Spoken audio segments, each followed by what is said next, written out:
Yan ang liga ng bawat Pilipino sa Luzon, sa Visayas at Mindanao.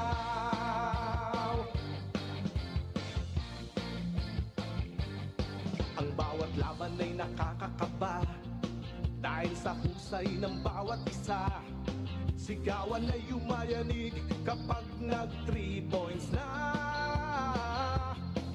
Bawat bayay di patatalo, buong barangay ay suportado. Kahit ano ang mangyari, sama-sama tayo. Basketball na muna tayo, iwasan na ang mga bisyo. Sports ang laging iisipin, sa droga ay huwag paalipin. Buong bansa'y magsama-sama. In 5, 4, 3, 2, 1, MPBL na, MPBL na. Yan ang liga ng bawat Pilipino sa Luzon, sa Visayas at Mindanao. MPBL na. Yan ang liga ng bawat Pilipino sa Luzon, sa Visayas at Mindanao.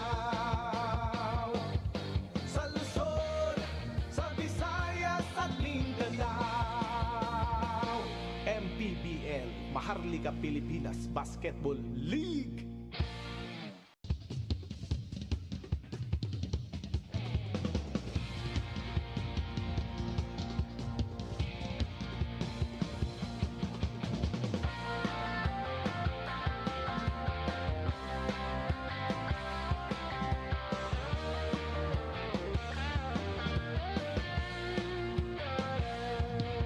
Bawat bayan ay sumasaya kapag may labay nagkakaisa.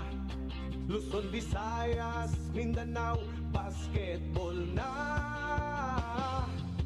Ang bawat labay pinaghahandaan, kaya yumayanig ang bakbakan. Todo suporta ang lahat sa kanya-kanyang kupunan.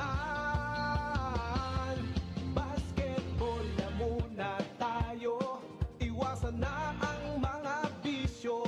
Sports ang laging iisipin, sa droga ay huwag paalipin. Buong bansa'y magsama-sama. In 5, 4, 3, 2, 1, MPBL na, MPBL na. Yan ang liga ng bawat Pilipino sa Luzon, sa Visayas at Mindanao. MPBL na.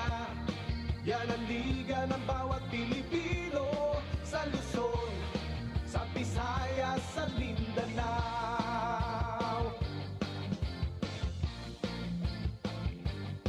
Ang bawat laban ay nakakakaba dahil sa husay ng bawat isa. Sigawan ay yumayanig kapag nag 3 points na. Bawat bayay di patatalo, buong barangay ay suportado. Kahit ano ang mangyari, sama-sama tayo. Basketball na muna tayo, iwasan na ang mga bisyo. Sports ang laging iisipin, sa droga ay huwag paalipin. Buong bansa'y magsama-sama. In 5, 4, 3, 2, 1, MPBL na, MPBL na. Yan ang liga ng bawat Pilipino sa Luzon, sa Visayas at Mindanao. MPBL na. Yan ang liga ng bawat Pilipino sa Luzon, sa Visayas at Mindanao. Sa Luzon, sa Visayas at Mindanao. MPBL, Maharlika Pilipinas Basketball League.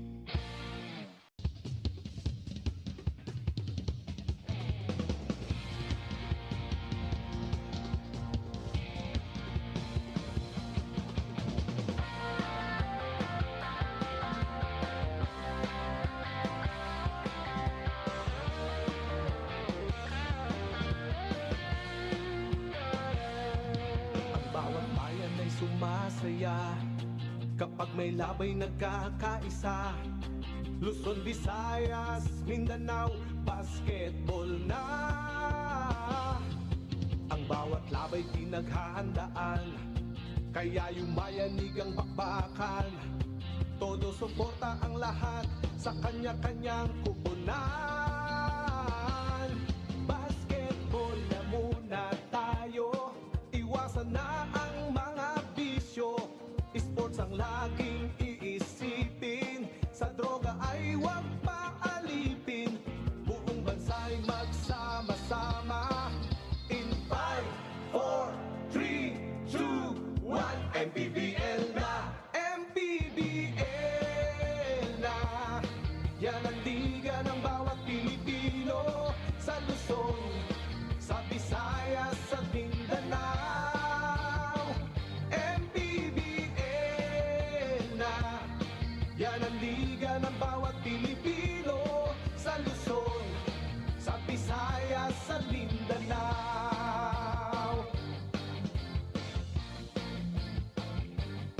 Ang bawat laban ay nakakakaba, dahil sa husay ng bawat isa. Sigawan ay yumayanig kapag nag-3 points na.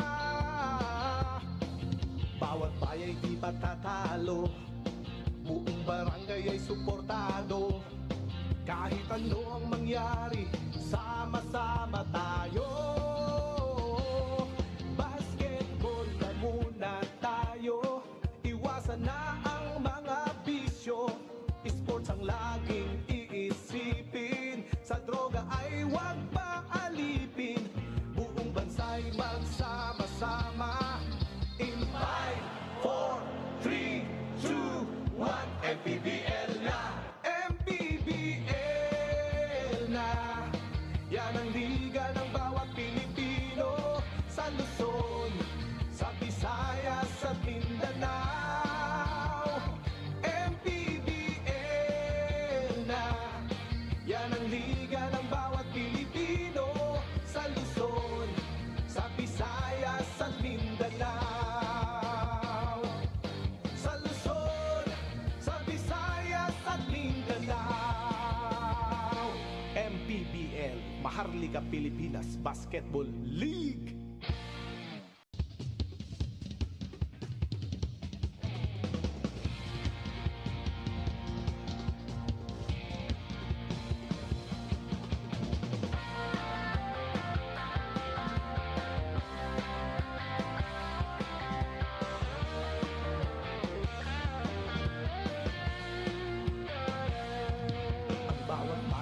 Sumasaya kapag may labay nagkakaisa. Luzon, Visayas, Mindanao, basketball na. Ang bawat labay pinaghahandaan, kaya yumayanig ang bakbakan. Todo suporta ang lahat sa kanya-kanyang kupunan.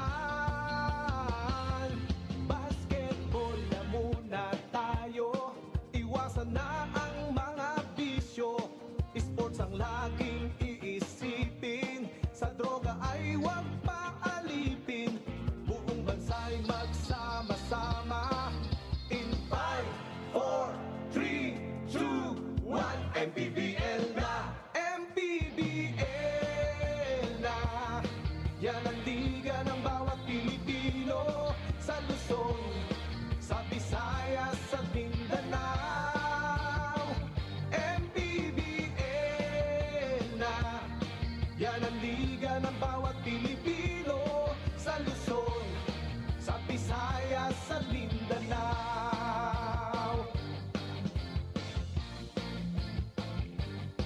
Ang bawat laban ay nakakakaba, dahil sa husay ng bawat isa. Sigawan ay yumayanig kapag nag-3 points na. Bawat bayay di patatalo, buong barangay ay suportado. Kahit ano ang mangyari, sama-sama tayo. Basketball na muna tayo, iwasan na ang mga bisyo. Sports ang laging iisipin, sa droga ay huwag paalipin.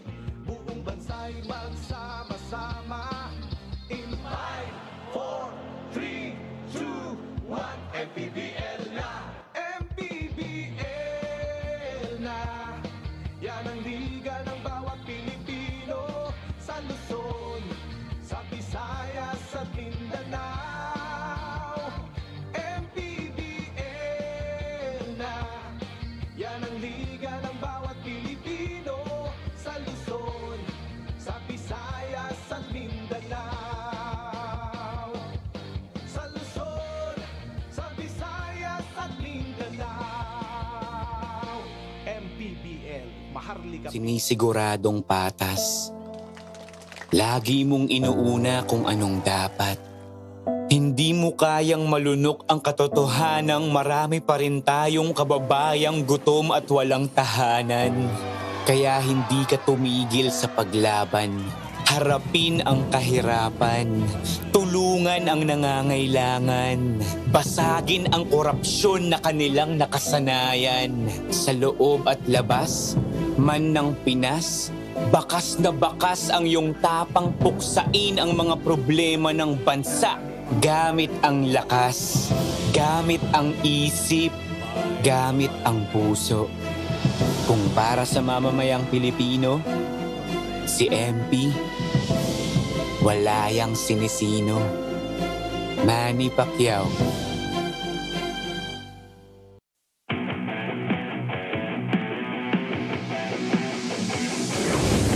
That's Catiende. Oh, what a scoop shot. The best players in. Oh! Justin Baltasar! Casino. The trailer is Chris Lalata. Who gives us a throwdown? 2 seconds left. Fuentes. Oh my my goodness. Hear the logo from Del Fuentes!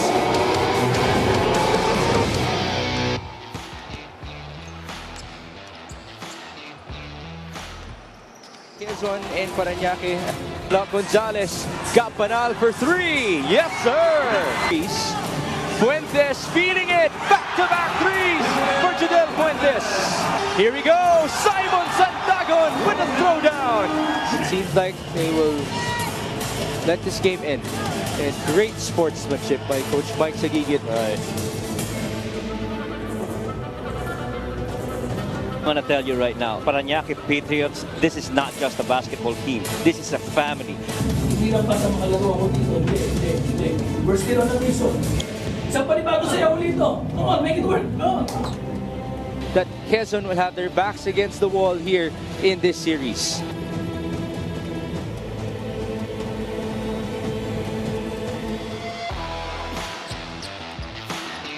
It is another beautiful night for Philippine basketball as we continue our coverage for the 2024 MPBL playoffs, coming to you live from the Batangas City Coliseum, the home of our inaugural season champions. And we will proceed with game number 2 for Banal and the rest of the Quezon Huskers after he led the way in terms of scoring for Quezon in game 1. There's the leading scorer for Parañaque in game number 1 in John Oduba, who came off the bench once more for Coach Mike Sagigit. It is game number 2 as Quezon will look to book a ticket to the South Division Finals, while Parañaque will look to give us a Game 3 back in Quezon Province. And then later on for our main event, the Batangas Rum Masters will look to equalize things with the South Cotabato Warriors. Thank you for joining us, folks. This is Pregame at your service alongside Coach Christian Luanzon. Now, Coach Chris, it's easy for us to talk about Banal as a former MVP here in the MPBL. At the start of the season, you had to manage our expectations that there are more years already on the legs of Banal. But I want to get your thoughts about his wonderful Game 1 performance. No, that's why you got him, because he's a guy who's experienced of being in this moment already, not only with the individual awards, you know, but also being in the bright lights. Ano mo, importante naman, you know, at this point of his career is the results. So the averages, obviously, maybe the minutes obviously not there, and that's because, you know, you could say he's a step slower because of the age, no, but the experience is still there. He can still shoot from the outside. Obviously, the skill set, the IQ, and the leadership, obviously, that he brings to his team. And, you know, it was just big time now of how he stepped up in the last game. We're going to talk about him more, obviously. Yeah, thank you for your thoughts. And now let's get the thoughts of our courtside reporter, Andre Endicio, who was able to talk to Banal before this game. Since you guys are already talking about Banal, remember what he said in that Game 3 na yung mga tres nila, ang kanilang naging saving grace in that game simply because merong home court advantage, gamay na gamay nila yung lugar at naturally mas mataas yung kanilang kumpiyansa. But now that the floor is even, I asked him, what will be their means to rise in this game? At simple lang ang naging sagot ni Gab. Sa opensa, paniguradong may mga times na hindi natin maaasahan yan. Pero sa depensa, paniguradong wala kaming talo dyan. What do you think about that? Well, tonight will be a tough challenge for the Quezon Huskers. The defense will have to keep up because they aren't on neutral territory. They're not inside the Quezon Convention Center. This will only be the second time that they will be away in their playoff run. So, can they actually step up? Now, let's talk about the playoff picture. What's happening right now in the current playoffs of the MPBL, Coach Chris? Well, natapos na yung first round natin, no? So, you know, from 16 teams, we were down to 8. And now, we're down to the last 6. Obviously, yung kabilang division, yung North, San Juan, tsaka Pampanga, that's set. I think nobody's surprised for these the last 2 teams standing in that division. Although I will say that, especially for Nueva Ecija and Caloocan, they gave those 2 teams, you know, a big fight. Pero ito, yung Quezon City, Parañaque, obviously Parañaque, the lower seeded team, and South Cotabato, the lower seeded team in the first round, beating Zamboanga and Binyan respectively. Now, itong South Cotabato, who will see action later playing away, has a chance to put the home team away. Sa kabilang panig naman, yung game at hand natin, Parañaque, trying to force that sudden death against Quezon, the number 1 team in the South. That would only mean that Game 3 will happen back to the home court of this man, Gabanal, where he said they're more comfortable playing at. Let's put a stamp on our conversation about the former MVP of the MPBL as we show you the highlights and statistics of Mr. Gabanal in game number 1. Coach Chris, these are just great highlights in terms of his efficiency, especially from downtown. Right, and you were seeing 3 clips. One going under the screen. Gabanal, you'd rather see him beat you off the dribble. Like I said, I think he's a step slower, at least compared to his MVP days, which happened before the pandemic. And then you saw one clip of a zone on the kick out. That's easy for him. And then another sagging off of him. That's why he was able to get 12 of his 16 points from downtown. As a team, they made 10. 4 galing sa kanya. Laking bagay nun. You saw the statistics, 16 points, 9 rebounds, 4 assists. Let me remind everybody, the MVP stats of Gabanal were 18 points, 10 rebounds, and Very 6 similar. assists per game. There you go. Just a step behind, as you mentioned. Yeah, but the assist part, yun yung malaking bagay, yun yung IQ ni Gab sa laro. Hindi nawala yun. And one of those guys who were able to benefit from those times, Simon Sandagon, who came off the bench. He did. That's a rare thing this season. Only 5 times that he's come off the bench for the Huskers. Sa term ng coaches, no, itong dalawa nagpalalim. Uduba galing din off the bench, and you know, a lot of it in the playoffs, matchups. And this guy, he came up big time for them. Shot the ball perfect from the free throw line. Only missed 1 from field goals. You know, 14 of his 16 in the second half. Silang tatlo ni Judel no fourth quarter, wherein the team was able to score twice in the 20s, 25 in the fourth. 22 of the 25 points no fourth quarter was Sandagon, Gabanal, and Judel Fuentes. Kaya they were able to build a sizable lead of 16, the biggest lead of the game, and able to get that game. You mentioned the matchup of Simon Sandagon, John Oduba. He played very well off the bench for Coach Mike Sagigit. There's a lot of familiarity between the two, even in their collegiate days. They used to play against each other. They did. And itong si John Oduba, you could say is sort of like a late bloomer, yeah. Right? Because his play right now, ang layo. If you followed his college career, pero maganda dito sa batang na he's a workhorse. And, you know, just like any other workhorse player, Mike Sagigit has rewarded him yung tiwala and yung minutes sa loob. That's very evident all throughout the season. And in this game, he came off the bench, 5 of 7, almost similar to Sandagon, 14 points, 8 boards. Now, you could say they're going to need a lot more from him. No, I think they're going to need a lot more from the others who struggled in the last game. Let's break down the others that you mentioned who they would want to step up in game number 2. 3 names, J.R. Olegario, Big Boy Hernandez, and J.P. Sarao. No, sama mo pa dyan si Philip Manalang. Although I know he distributed the ball well and with 8 assists. But Olegario, he's a game changer. Very similar kay Lagrama of Quezon. Also a fan favorite pag naglalaro sa Parañaque, same as Lagrama when they're in Quezon. Big Boy Hernandez, who could forget, you know, the trade deadline, that big move that they made, and he was big obviously in the knockout game in Zamboanga, was the best player of that game. You look at the numbers right here, it's not easy. It's easy to compute, right? 11 points and just 3 of 17 combined. Yeah? Mr. Engineer, are you I was doing the math already. It appears you did it before me. I didn't know that was going out right away, so that had to be on the fly. But the last guy that you saw on your screen, 𝗬𝗎 𝗦𝗢𝗎, you know, for them to win this game, he's gonna have to come up at least with a double-double of 10 and 10. Oh, he was big time in the first 2 games versus Zamboanga, averaging 17 points per outing. There you go. Before this matchup, I asked JR Olegario, who's that leader who rarely speaks? But then he spoke up before this game at lahat nakinig sa kanya. His answer was 𝗬𝗎 𝗦𝗢𝗎. Oh, let's see if that leadership can actually translate into a win, as Parañaque would like to, of course, survive in our playoffs. They still have that dream of hosting a playoff game back inside the Olivares gym. It's always fun there. Arguably the best this season. I mean, you talk about also the most consistent one all throughout the seasons. Whether they were, you know, let's not forget, this team in the inaugural season was 1 game away from the finals.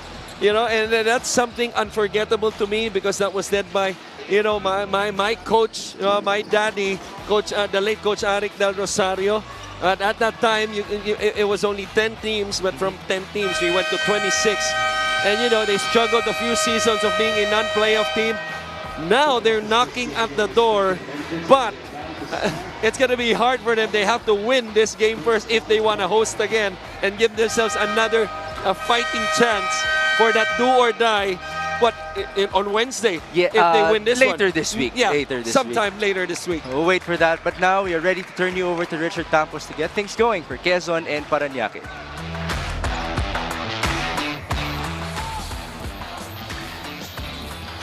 A pleasant evening and welcome to Game 2 of the best-of-3 semifinals. The Quezon Huskers currently hold a 1-0 lead over the Parañaque Patriots.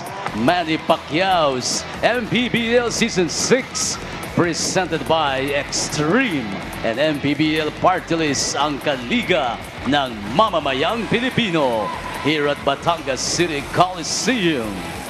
Let us all welcome the starters. First, the Quezon Huskers. Forward number 77, Gabanal.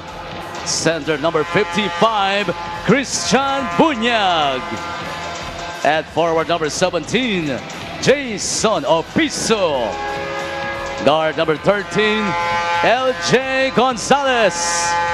Also at guard number 10, Lucena, Honorable Mayor Mark Alcala. The head coach is Eric Gonzalez. Assistant coaches, Richie Tixon, Nash Rosella, Ed De La Torre, Luis Nolasco, Jonathan De Guzman, and Bernard De Guia. The team manager, Attorney Don Capunan, and team owners, Governor Doc Helen Tan, Congressman Mike Tan, and Mayor Ralph Lim. Starting for Parañaque Patriots. Forward number 42, Leon Martel. Guard number 18, Philip Manalang. At forward number 10, Josh Galliano. Starting at guard number 9, Jello Razon. Playing center number 7, Kristan Big Boy Hernandez. The head coach is Mike Sagigit. Assistant coaches Stephen Mopera, Philip De La Cruz, Al Vergara, Lido Aguilar, Syke Miguelino, and Alan Santos. Assistant team managers Joel Mendoza and Councilor Marvin Santos. The team manager presenting the starters for game number 2 of Parañaque and Quezon. These are brought to you by Sports Max, powered by PlayMax, the official online entertainment partner of the MPBL. Win to the max. LJ Gonzalez, Mark Alcala, Christian Bunyag, Jason Opiso, and Gabanal for Quezon. That's their same 5, and the same as well for Parañaque. Manalang, Razon, Hernandez, Galliano, and Martel. Again, there's that matchup of John Oduba versus Simon Sandagon, but we will have to witness them against each other later on. Right now, we focus on these 10 as Parañaque fights for survival. Philip Manalang was one of those guys mentioned by Coach Christian at the top of our coverage, who he wants to step up in this matchup. He only had 3 points in game 1, but he had 8 assists to his name. Thank you for joining us as we come to you live from Batangas City. This is Bix Gomez with Christian Luanzon and Andrea Enticio. We are in neutral territory for our first game, but Coach Chris, this sure feels like a Quezon home court match. No question, dahil sa pagdala ng a band of drums and like a cheerleading squad right here. It is complete. Kompleto sa taas. It feels like a collegiate game. Right. And they do have a sizable crowd behind their bench. I heard from Jackie Gregorio na nagpadala sila ng mga taga Quezon papunta sa Batangas. We're glad to have them with us. Here's 𝗏𝗏𝗏𝗏, straight away 3. Short, rebound to Jason Opiso.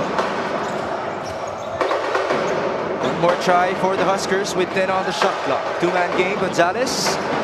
Got the switch, up top, Banal to the right. Signature for Jason, too strong. Rebound 𝗏𝗏𝗏𝗏. Giving up 2 offensive rebounds in the first defensive possession is Parañaque, and in the last game, Parañaque edged that department with 17-12, but Quezon was able to edge out the second chance points. Oh, sorry, very similar rather, 10-11. 𝗏𝗏𝗏𝗏 draws first blood with that layup inside. On two extra chances. Yes, continues with his scoring prowess. He scored 16 in game number 1. But in terms of rebounding, all season long, that has been the key for these Patriots. They are number 3 in the league in boards per game at 48, with 16.5 coming from the offensive glass. There's a foul called.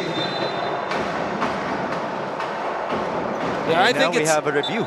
Yeah, I think it's worth mentioning also. We talked about in the pregame the struggle of, guys like Manalang, even Zelo Razon, who played close to, 33 minutes, 3 of 14. He did score 12 points, but obviously inefficient from the field, only 21%. How about 𝗦𝗢𝗨𝗧𝗛, as the defensive guy matching up against Zelo Razon, who we all know that can shoot the lights out at any time. He's a volume type of player, and there are nights wherein he can give you 25, 28 points on 10, 12 attempts. It was quite the opposite in the last game. 𝗦𝗢𝗨𝗏𝗏 doing a good job, especially to start that game. Now he's trying to chase Zelo Razon. A good fake by Zelo onto a 3 and a conversion. And just went. yeah. Just I don't even want to continue anymore what I'm about to say. It happens. I'm just going to stop there. But then again, you did tell us about the greatness it did of Zelo happen, though, Razon. in game 1. So yeah, that was your point. Yeah. And your point as well was Zelo Razon being a consistent scorer. He's number 1 for Parañaque all season long. Right. And kita mo to, no? Off the shot fake, one dribble to his left. And knocks it down, this time in a zone. In next possession, itong Parañaque. Banal pushing over Razon. Offensive foul. And that's what I meant earlier in the pregame. You gotta, every time 𝗏𝗏𝗏𝗏𝗏 has the basketball, force dribble. Instead of him being a taller wing who could shoot over you and being comfortable in it, force him to beat you and put the ball on the deck. That's one way to maximize your younger legs if you're Parañaque. This is Josh Galliano attacking. He got blocked by Bunyag. Recovery for Quezon. Here comes LJ Gonzalez. Forward, Opiso, mid-range, a miss. Counter for the Patriots. Manalang going right. Baseline in the feed. Martel staying patient. Out of time here for Parañaque. Galliano to Lian. That's a 2. And another miss. Back and forth we go. 𝗏𝗏𝗏𝗏 almost lost it. Great effort by Zelo Razon. Unfortunately, Parañaque got called for out of bounds, and Coach Mike is very upset about it. Well, they thought he stepped out of bounds. I thought he traveled. He tried to stand up by, while he had the basketball in his hands. I might have seen otherwise. But obviously, it happened right in front of the bench of Parañaque. And, they saw, obviously, from their angle na wala na, nasa outside na. Probably yung tuhod ito si Mayor Mark. Which led to yung kawawang pagpalo dun sa board. Yeah, right. We feel for the A-board. Here's the replay. And it seems like the referees corrected their call. And So Parañaque, no. They were correct. So Hindi, kaya it is Quezon. nagpalakpakan yung Quezon. Oh, Quezon retaining possession. Here's that zone once again. Now they started out the game with a matchup and they were switching all the screens. But as soon as after that first possession, they switch into a zone. It's Mark Alcala. No foul, no basket. Had to shoot it. Razon looking forward. Jello now to Josh Galliano, wide open. Too strong on his three, and that goes out of bounds. Well, they're going to need that also from Galliano. In the last game, he scored 4 points of 2 of 3. And this is one player that showed us potential. Probably the first 10 games of their season, getting double-doubles, BPGs in that stretch because Parañaque, they were like 7-3 in the first 10 games.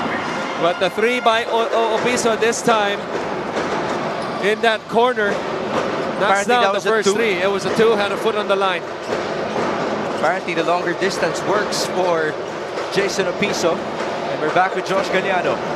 Step back for Josh. That's Tough too shot. strong. LJ Gonzalez. He had a Charlie horse injury in game number 1. He's not yet fully recovered, but of course, it's of better state now in game 2. Alcala feeds a beautiful dish and 2+1 for Christian Bunyag. And that's what you have to do against the zone. Don't settle for outside shots. If it's an outside shot, it's got to come out from the kick out, which means somebody has to drive the basketball. And just like this drive by Mayor Mark, everybody was concerned with the outside shooters. Bunyag, you see how he improved this position from the block to that, semicircle at the tip of the rim and was able to put himself in a position to score. As Bunyag misses that free throw, we now go to Andrea Endicio. Before the pregame huddle of this Quezon team, Coach Eric Gonzalez instructed to dim the lights and this time hindi siya bumunot na mag-lead ng prayer, which is what he always does. But he led the prayer himself. Paliwanag niya, this game is different. One more step and they'd be at that South Division Finals. Iniiwasan nga nilang makaabot pa ng Game 3 ang sering ito. So Coach Eric even made an effort to send a photo sa group chat ng team dressed, or should I say wrapped in a Manila paper kung saan ang nakasulat sa harap, championship effort, at sa likod ang word na defense. For him and for the team, this is the formula to the top. Back to you guys. Oh, we got to get a hold of that picture if we can. And I can try. use your connections, Coach Chris. But it's good to hear that type of approach in terms of the prayer of these Quezon Huskers. We do know that there are a good number of Christians in this team, including Jodel Fuentes, who now shoots and scores. And certainly, variety in terms of prayer can also help out in terms of motivation. No question. And obviously, the one leading the pack is the head coach himself, as reported, Coach Eric Gonzalez. And not only a defensive-minded coach, but has been like a father to me. And one of my first coaches really in my life. Ulysses Rodriguez, Eric Gonzalez, and Coach Goldwyn Monteverde. Sama mo ba dyan si Coach Koy Banal? My first 4 coaches in my life. Isn't it beautiful that you continue to work with them up until today? Never did I thought that I would call them colleagues. Yeah, but this is a beautiful move by Josh Galliano, pushing away Jason Opiso. Beautiful for Quezon, not so for Parañaque. That was a clear That was a clear discard. You know Easy what? call to make. I thought it was counted. It's that loud. I didn't hear the whistle. Right. That's why I called it beautiful. Gabanal, baseline drive, and he's blocked by JP Sarao. Recovery for Quezon. Up top, Jodel almost lost time. It's a miss. A better defensive stand right there by Parañaque with the block and forcing that tough shot outside from Jodel Fuentes. A 3 for Jello. That's 2 already for Jello Razon. Now 2 white shirts in front of him. The thing is, he was in rhythm already, especially hitting his first one. That's a good sign, obviously, for Parañaque. Jello Razon hitting 2 of his 3 shots. His 3-point shot is brought to you by Extreme One-Stop Shop Appliances. You did break down that it wasn't easy shooting the ball in Game 1 for Jello Razon. Only 3 out of 14 and 0 out of 5 from downtown. That was a mental lapse on the part of Opiso, because Jello Razon arguably the best shooter on the team. No, not arguably. He is the best shooter on the team. It was a simple get option kay Sarao, but you saw Opiso right there. A little late to his reaction nung nakuha na ni Razon yung bola. Pero foul sa kabila, Fuentes at the line. He could add more to his scoring. It's 10-6 now. Fuentes, you saw his numbers, 13 points in game number 1. He has 4 as of this moment. Over halfway done in the opening frame for game 2. John Aduba against Simon Sandagon. There's the matchup that we have been waiting for. Pass inside and a miscue for Parañaque. And you see the adjustment right away by Quezon. In the replay earlier, they had Fuentes on Jello Razon. That time on that pin down on the right side, they switched itong si Gonzalez kay Razon and put Fuentes on Manalang. Now Gonzalez goes out, but was enough for him to make that stop by limiting his touch in that possession. It's now Nino Ibanez who will look to do some damage for the Huskers. Pass to the middle, Davera lost the ball, and here comes Jello Razon. No down numbers. The middle. Oh, he was not scared to penetrate the defense of Quezon. Right, he was determined that time to get to the cup. Inatake yung depensa ni Judel Fuentes at wala pa sa penalty itong Quezon. It'll be an out of bounds under baseline. Razon, the trigger in. Sarao now up top. It's Manalang back to Jello who shoots. It's no good. Rebound onto Fuentes. Judel going to Gabanal. Back to their shooter. Fuentes for 3. Yes, sir. Well, that's the thing with the zone. One thing that players hate, they're not going to say it, Mix, but they hate it closing out. And every time you're in the zone, there's going to be a lot of closeout actions. That time, closeout late, Fuentes with a 3. It's going to be his first conversion from downtown. A fight for the ball. Sarao and Banal at it. And it's a jump ball. Possession arrow to the Patriots. Gabanal getting a round of applause as he sits down. Pasok dito si Francis Tamsi. Same goes for RJ Minerva. Now you see right here that miss on a mini floater from Sarao. Gabanal getting 2 hands in and forcing the jump ball. At dahil ang possession arrow nakaturo sa dilaw, inbounds ulit sa baseline itong Parañaque. This time it is the leading assists man of Parañaque to trigger in Philip Manalang. He still needs a teammate. There's the back door, but it's kicked away by Fuentes.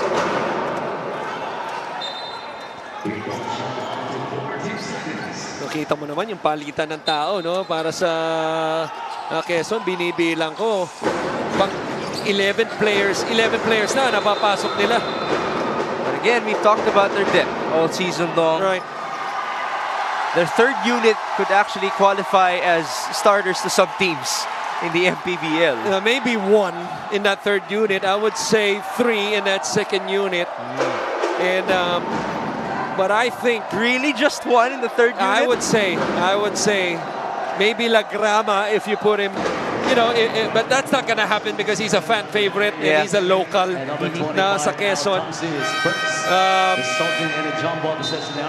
But I thought it was a big loss. I know, you know, this is, you know, not. This was yesterday's news, but it was a big loss for them yung pagkawala ni Gozum. Malaking nawala sa kanila. Yung depth ng bench nila naramdaman with that injury came Riggs Gozum, but they still maintain to be the #1 team in the South in their division. And Fuentes, and a big part of it is because of this guy, Judel Fuentes. He is their leading scorer all season long. 13.5 points per game for Judel. He's now in double figures. Right, and certainly has stepped up to the plate and taken advantage with the injury of Francis Tamsi about the first 15 to 20, 15, maybe 18 games of the season. JP Sarao, that's a good sign para sa Parañaque after missing his first field goal this time.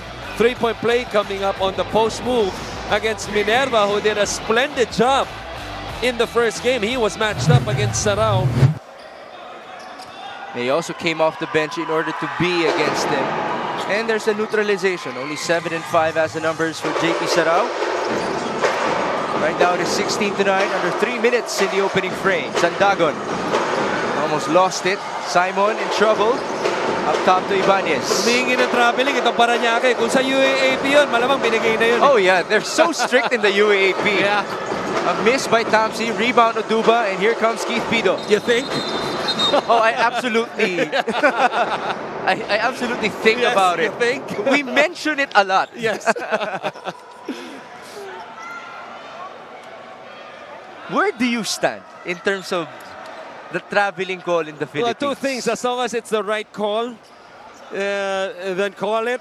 And as long as you're consistent, then continue to call it. And they've been on point on those two things. Okay. For the most part, it's been right. Okay. But So- initially, from the sidelines, you would think, what?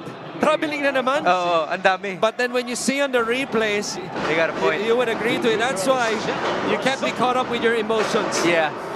Now, Especially when you're a coach. oh, yes. Now I ask you, are the referees actually kind with the traveling violation in the MPBL? Well, that's something we're going to have to see on replay sometimes. Because we all know, for example, like in the NBA, a lot of players get away with it. So you could say, maybe. Maybe. Let's leave it at that. Sabi nga ni Carly Rae Jepsen, tama? Tama ba? Call me maybe. Okay, let's refocus with Alvin Abundo. That was terrible. Sandagon attacking and scoring off the glass, but he's called for a charge. No basket. Now he's Offensive foul trying to on make a number case to the 5, bench, Simon maybe for Sandagon. them to That's his challenge. first. I don't think they will. Pero ang ganda ng atake niya rito. I don't think so. I don't think so. He might have a case. Because as an offensive player, that's a natural motion. That left arm, he protected it with the basketball without extending it. And Parañaque capitalized on the other end. Here's Jello Razon. And Next tightly. motion. Yeah. A step back three and a miss for Jello. Well defended by Ibanez on that flex action with Razon at the top of the key. Here's the counter. Fuentes. Abundo. No handoff. Abundo escapes and feeds. Sandagon is fouled. What a beautiful fake handoff that was by Abundo. And that's the second time already that a five-man, this time in Sandagon, was able to receive the ball in the paint. The first one was Bunyag with a three-point play a couple minutes earlier. First conversion for Simon Sandagon, who was actually perfect from the line. 6 out of 6 Right. in game number 1. Former TIP standout, FEU Tamarao, the last 2 seasons.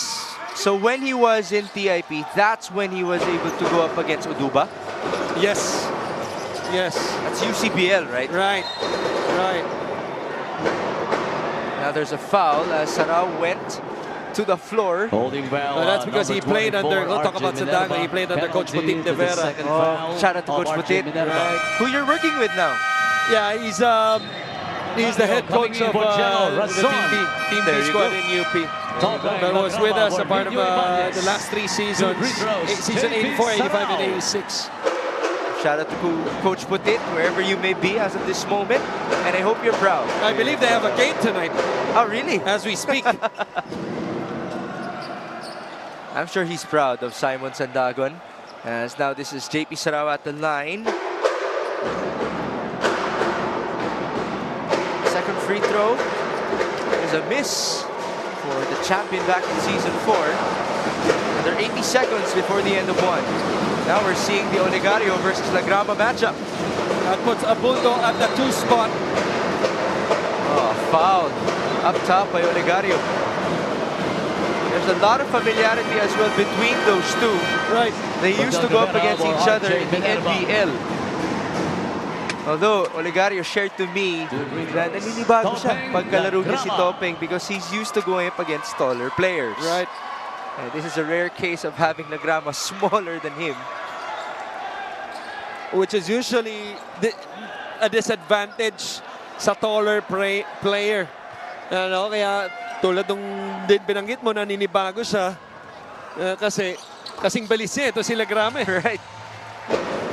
And he can't get away with some physicality, which he usually does with some bigs. At least with a big guard, which usually would post him up. Pwedeng tumulong, pwedeng sumona. There could be a big guy helping you out. This is Oligario. Going to Sarao, who fires a three. That's good. And Coach Eric, after seeing the reaction with Gravera with a hand in his face, he was pleased with that.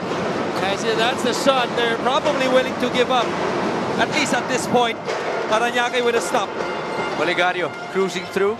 Now it's Manalang swinging over. Good inside. pass. A beautiful seal by JP Sarao. And the key right there was the quick reversal by Manalang to the top of the key.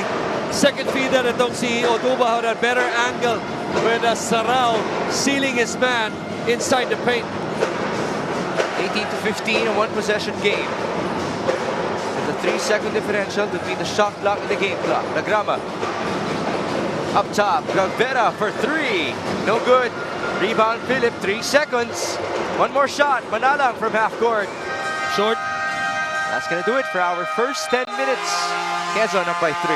A better first quarter, at least compared to the first game, especially on the defensive end by Parañaque.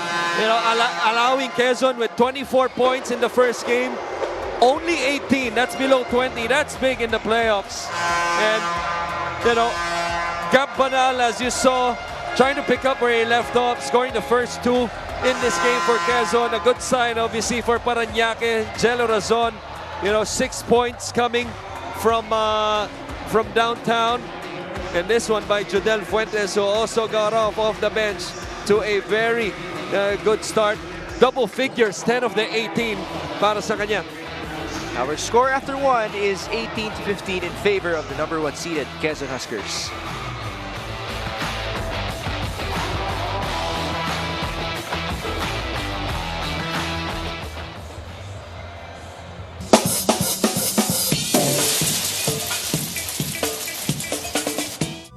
Taas noo kahit kanino, walang ibang sinisigaw ang masang Pilipino. Bumagsak, bumangon, hinarap ang mga hamon, hanggang ang kahirapan tuluyan nating matalo.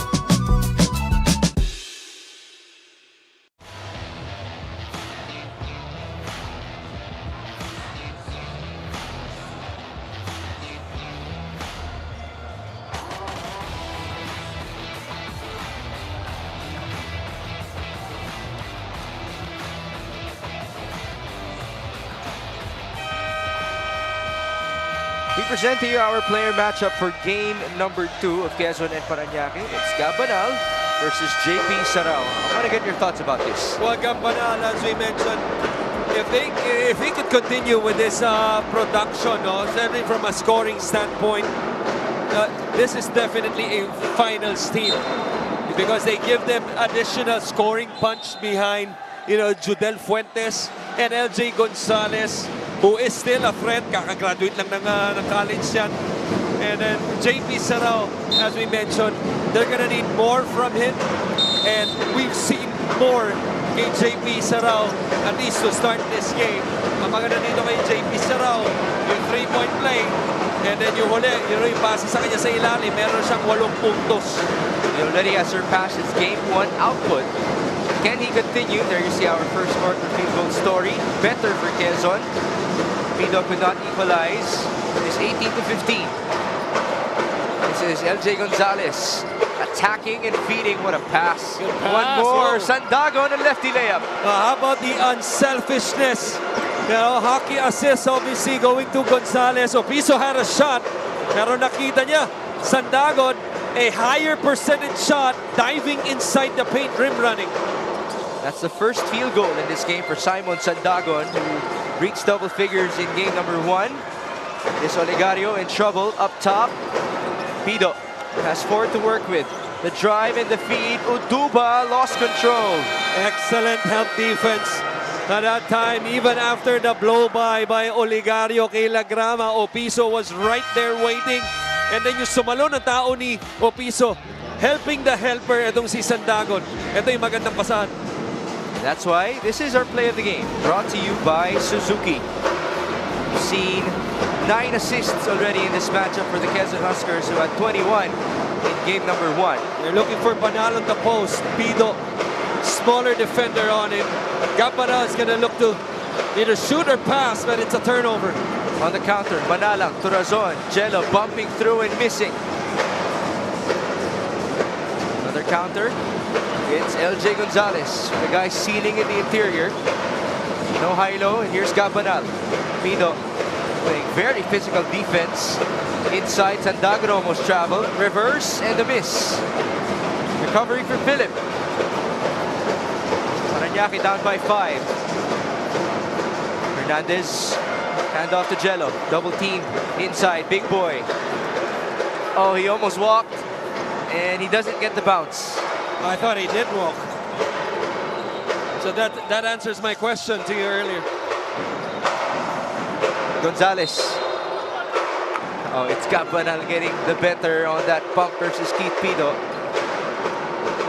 He has not hesitated in terms of being aggressive, getting the ball against Keith Pido, even in game number 1. Right, because it's much easier for him to score if you're nearer the basket, and with a smaller defender, trying to get good post position was 𝗏𝗏𝗏𝗏.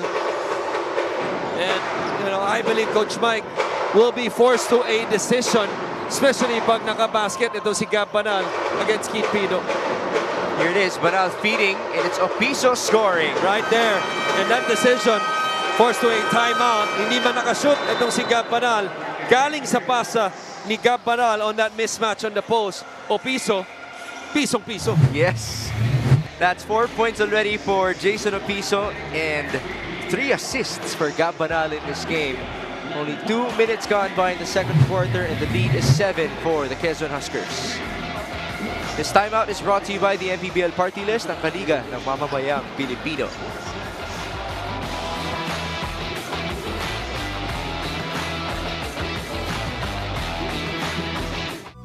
Taas noo kahit kanino, walang ibang sinisigaw ang masang Pilipino. Bumagsak, bumangon, hinarap ang mga hamon, hanggang ang kahirapan tuluyan nating matalo.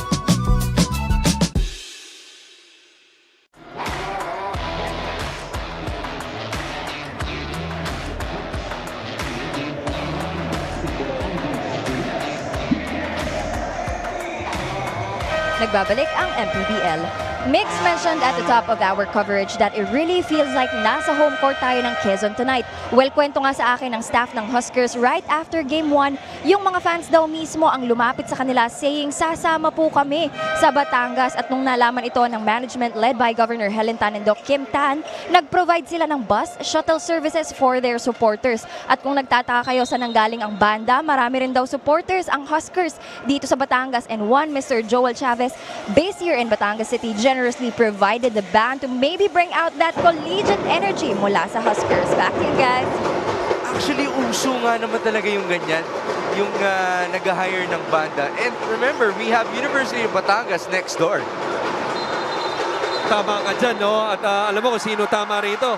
Official number 22 sa offensive foul na nakuha nila. Pero tingnan natin kung talagang tama siya dahil may benefit of the replay tayo. Eto, binigyan nila ng problema si 𝗏𝗏𝗏𝗏𝗏 sa poste. A little chicken wing. But I don't think it was enough for an offensive foul in the playoffs. All right, I get you. The physicality of the playoffs. And now there's a challenge for Coach Mike Sagigit, who wants a conversation with referee number 22, Jay Castroverde.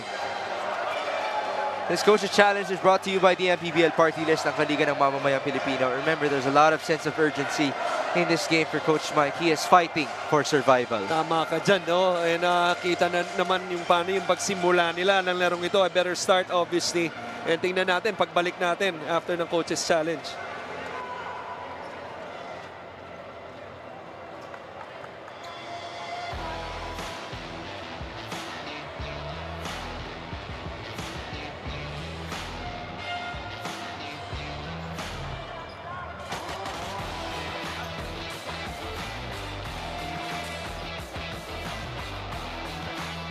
The challenge of Parañaque Patriots was unsuccessful. Offensive foul on Josh Galliano. Challenge unsuccessful for Coach Mike Sagigit. It is going to be a foul on Josh Galliano. Number 3 on him. Right, ang mabigat dito, you know, just trying to get in the official's head. Nagkaroon ng dalawang action si Galliano, eh. Nakita mo yung una, you know, and then usually the second time around binabasa na ng depensa yan. You credit Gab-Banal, he sold it on the second one. Yes. So Galliano is the only guy in foul trouble with 3. On the other end, it's 2 for RJ Minerva. Oh, what a shot by LJ Gonzalez. And in his face, talk about shot creation and shooting over a taller defender. Gonzalez, what a nice jumper. It's now 24-15. Off of the first 2 points of LJ. Here's Philip Manalang, misfiring. Ball tapped and recovered by Quezon. Alcala, ooh! Yeah, that was a backing violation. Yeah. Backcourt. It was a late call, but the important thing is that the call was made. Coach Mike and the players not happy it was a late call. Because it took about maybe 2 seconds for them to make maybe 3. Razon was already fired up about it. Now they're going to have to move on. That's the 5th turnover of the Huskers against the 5 of Parañaque. Like I said, it's an emotional game. And that's turnover number 6 for the Patriots. I remember having a conversation with Keith Pido and Chris Loyola. I asked them, what's the key to defeat a deep team like Quezon? And their answer was emotion.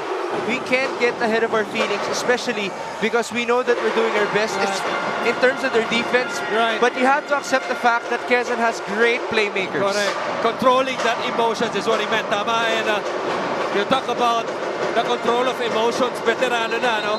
Compose sa larong ito. Gab-Banal.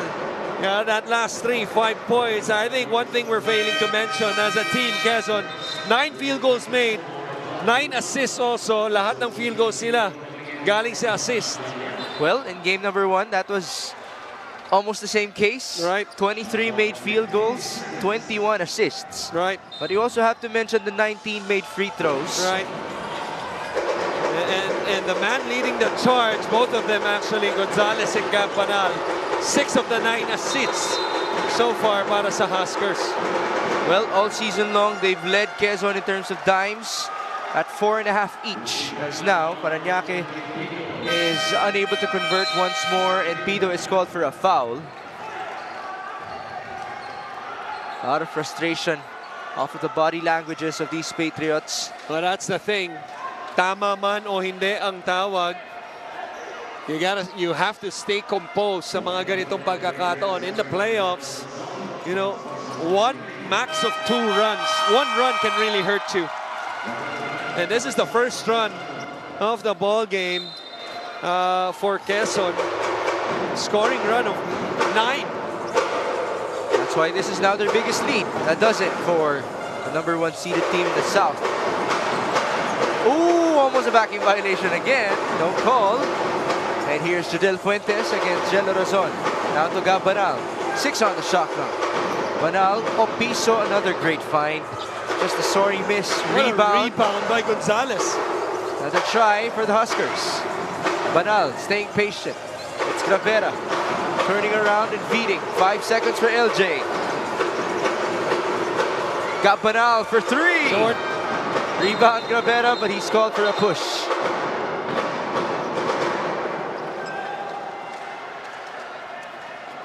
Ang ganda ng defensive stand ng Parañaque, you know, even though it was an almost made basket for Gab-Banal on that ghost screen to get a shot off, passed by Gonzalez, but there was a Parañaque hand in his face.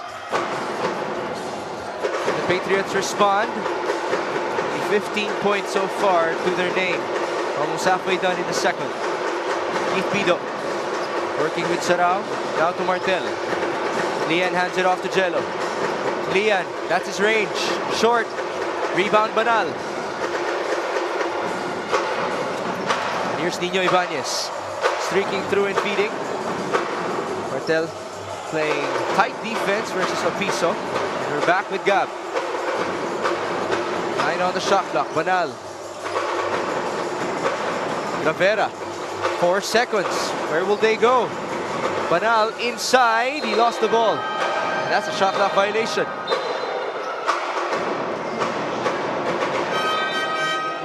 Right there, offense really going nowhere. And trying to make something happen was Gabanal. I thought he had a shot already. 1-2 dribbles in after that get option at the top of the key.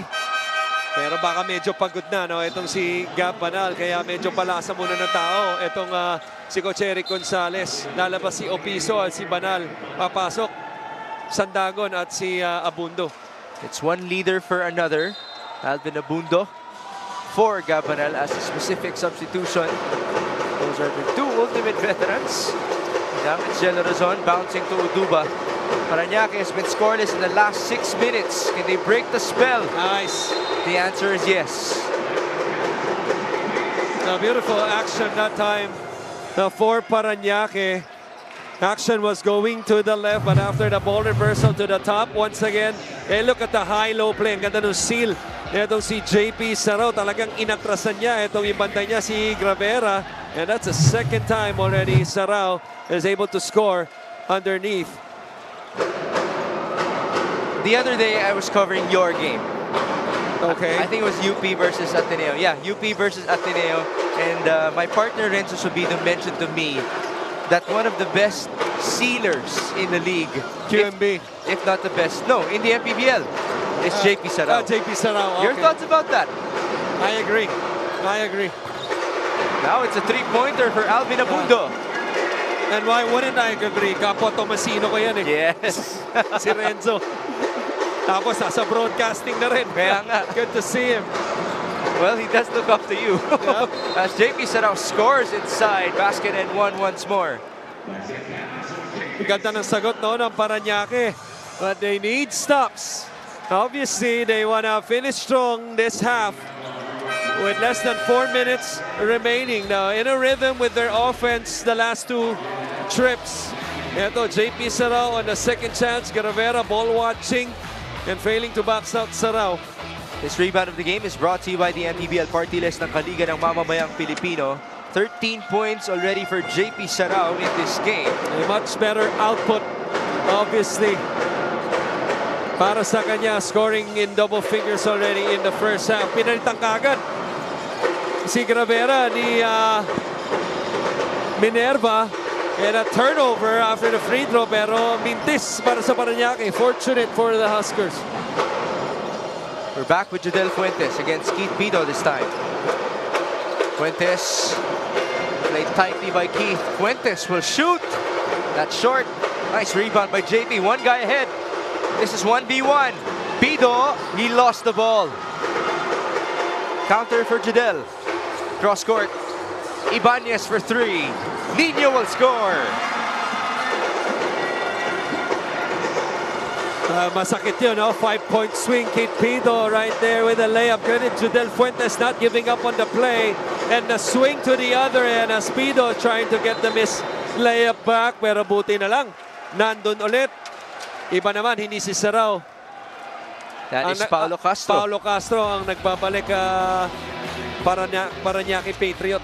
This three-point shot is brought to you by Extreme One-Stop Shop Appliances. We can't forget about the fact that before he was a Quezon Husker, when he was still with Bulacan, Nino Ibanez was in the top 10 in scoring for the MPBL. Right, right.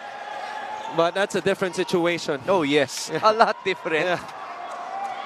From the main guy to being a role player in a winning team who has a big chance of at least getting into the finals.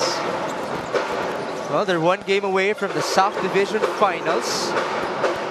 That would be history for the Huskers in the MPBL. Ooh, Ibanez tripped. Umabit yung pa, alam ni JP. Umami na siya para hindi na magreklamo yung kanyang mga kasama. Alam naman niya, natapakan niya. That was a rare foul. And a rare admission as well, yeah, to the foul.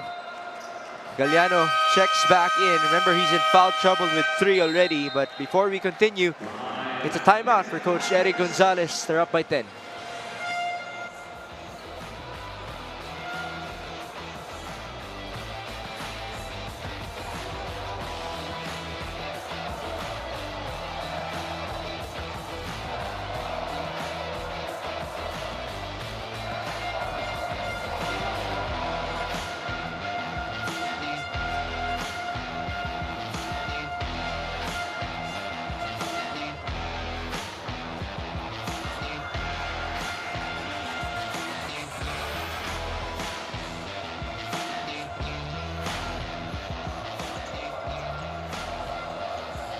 We have our fans of the game brought to you by Jinky Skin. We're glad to have them inside the Batangas City Coliseum.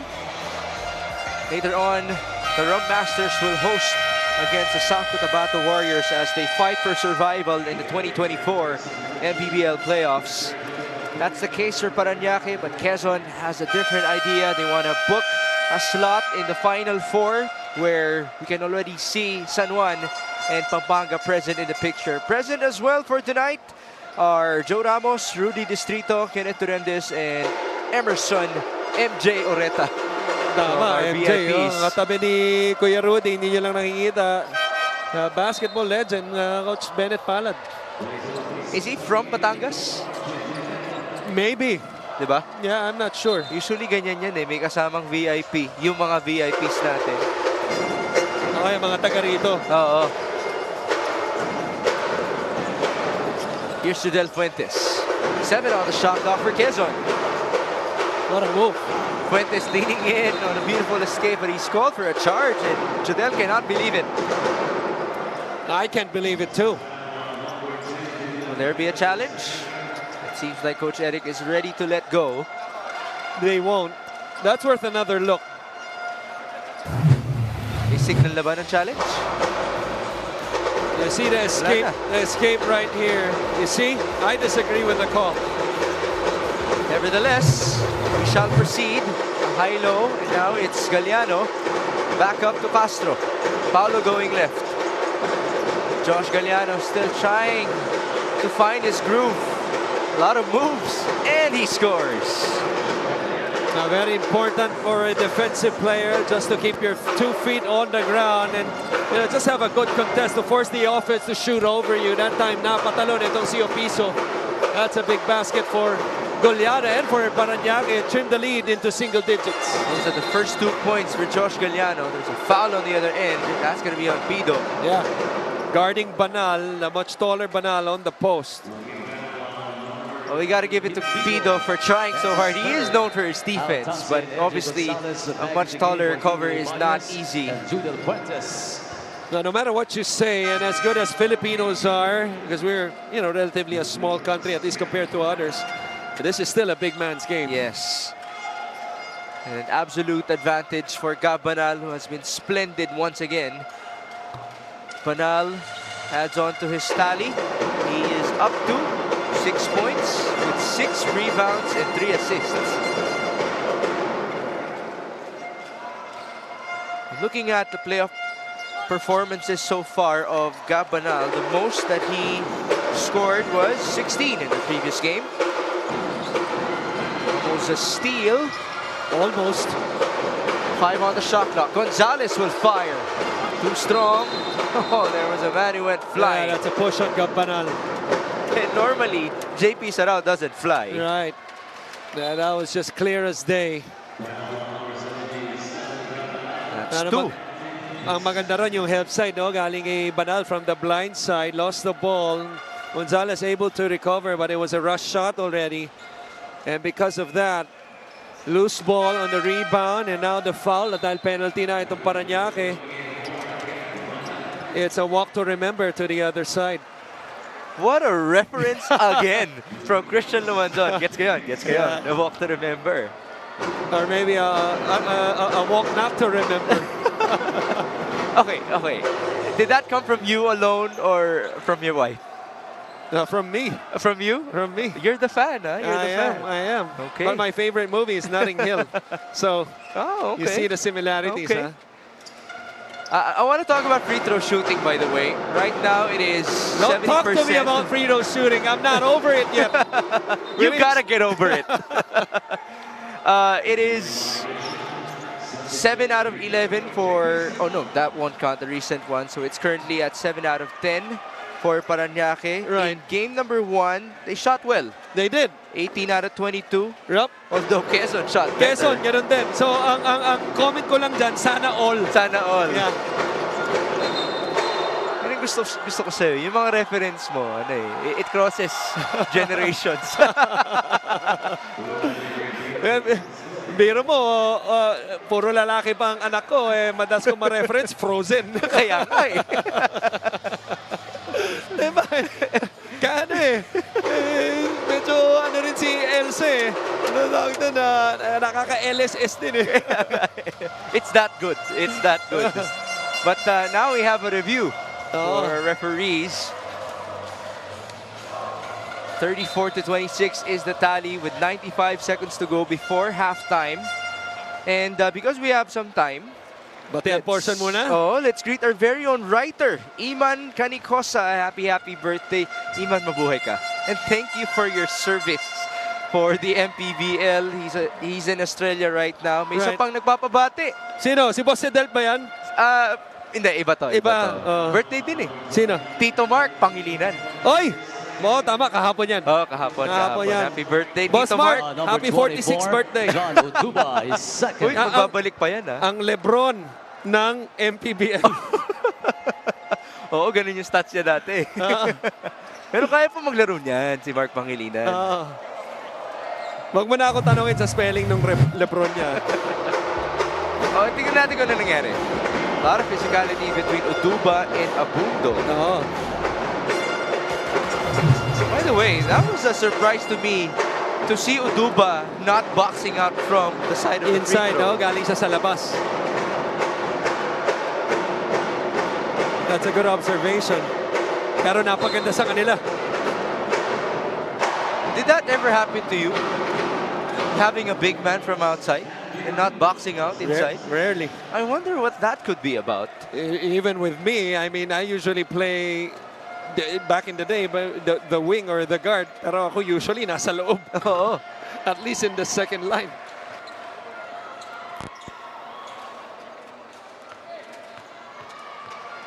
With these free throws, double foul? It should be a double unspo. Kung ganun. Okay. Diba? Dalawang free throw eh. Well, we gotta clarify. That's what we're doing right now. No, kasi pag double foul, cancel out lang eh.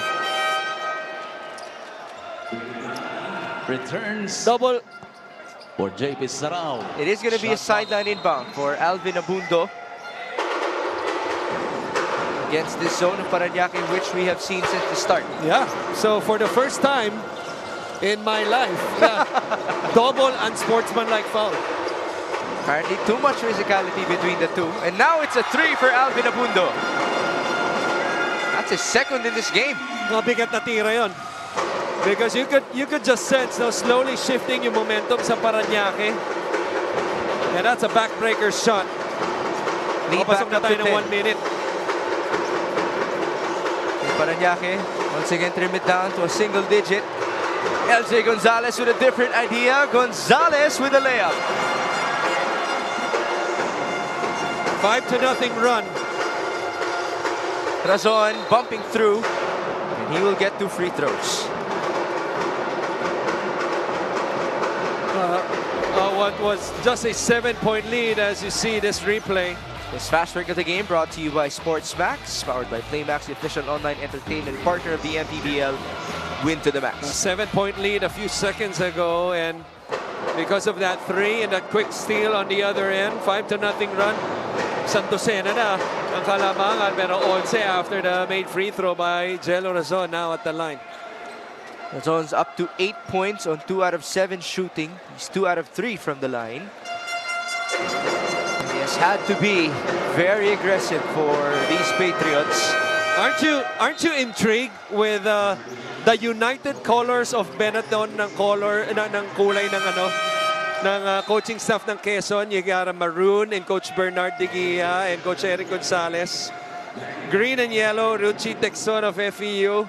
And Adamson, obviously, Coach Nash Racela, Jonathan De Guzman.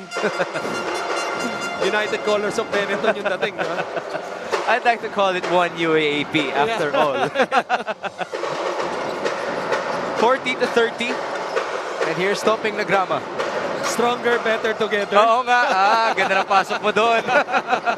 Balik tayo sa liga ng bawat Pilipino. We are the host anyway. Tama.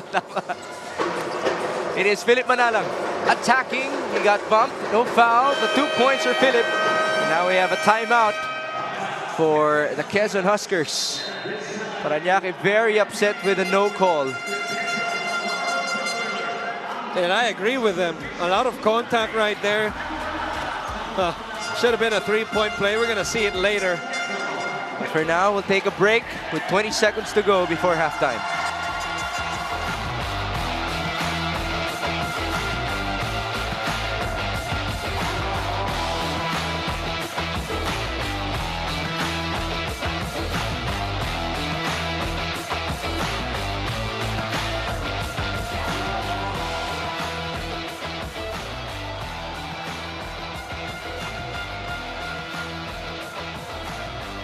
We're seeing Quezon Governor Dr. Helen Tan responsible for bringing the Quezon province people to Batangas City. But then again, they volunteered themselves, as mentioned to us by Andrea and Tisho. The love, of course, from the crowd, which already experienced a championship in the PSL. Ah, okay. And they would want that to be Buti translated. nilinaw mo. Kala ko galing kay Andrea eh. Hindi. PSL. Baka meron PSL tayong hindi alam. They're riding a high after all. There's your VIPs once more. Speaking of the PSL, they would want to actually continue some sort of a trend because last year, Pampanga won the PSL. And they eventually won the MPBL. So can Quezon do the same? But now we have 15 seconds to go before the end of the second quarter. Tally is 40-32. Lagrama handing it off to LJ. 6 seconds. Gonzalez down the middle. The feed to Tamsi. One more. Fuentes for 3. That's short. That's gonna do it. Ooh. A foul May called. tawag pang foul. Oo, mabigat yun. And that's free throws. Oo, mabigat yun. Dahil wala ng oras. And obviously, walang advantage. Hindi man lang maititira from 3-quarter court or full court. Pero dahil penalty na ang Quezon, talk about free throws. Libreng-libre talaga to. That's gonna be on Gonzalez. He got tangled up with John Oduba, who is 2 out of 2 from the line tonight. Buti na lang, no? Looking at the possession arrow. First possession ng third quarter sa Quezon pa rin. Dahil kung sa Parañaque rin, that could be a 6 or 8-0 run papasok ng third. If Uduba makes the 2 free throws. Yes. This could trim down the lead down to 6 points for the Quezon Huskers. John Oduba. So far, he has 2 points, making 3 now, to complement his 3 rebounds. It's just one of those cases wherein if Quezon loses this game by a point, oh, babalikan nila to. Pwede nilang balikan to. Pwedeng wala na to eh. We only have 0.2 remaining. Right. 2 for 2 for John Oduba. And a half-court heave by Tamsi that almost went in. And so our halftime score is 40-34 with Quezon winning our 2 quarters by 3 each. This halftime score is brought to you by GameX. GameX Sports, the official online basketball lending partner of the MPBL. Basta ending GameX.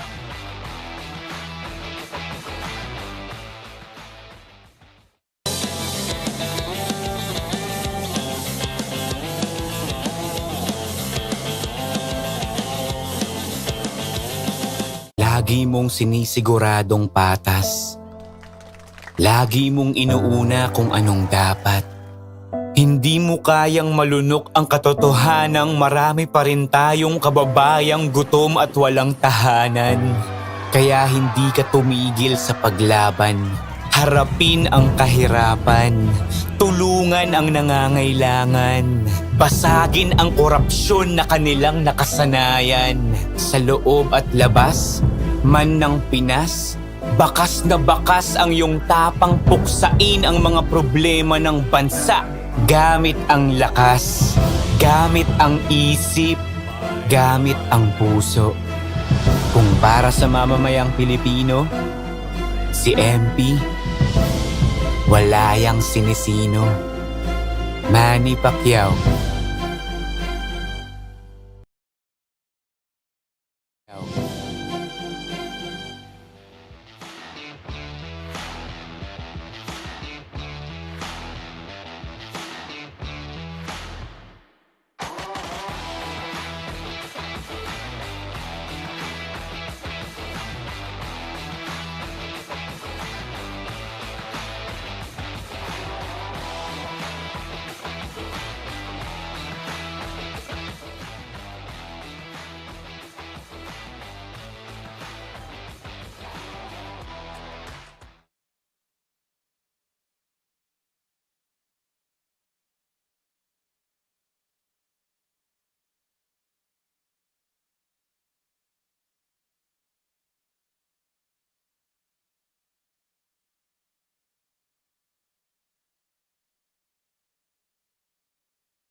Back here at the Batangas City Coliseum for your 𝗦𝗢𝗨𝗧𝗛 𝗗𝗜𝗩𝗜𝗦𝗡 Basketball League. We are at the half of Game 2 of the Southern Division semifinals between the Parañaque Patriots and the Quezon Huskers. My name is Andrea Endisha, and right now, we will be having our halftime interview together with Attorney Don Rico Capunan, the team manager of the Quezon Huskers. Thank you so much, Attorney, for joining me again here at the half.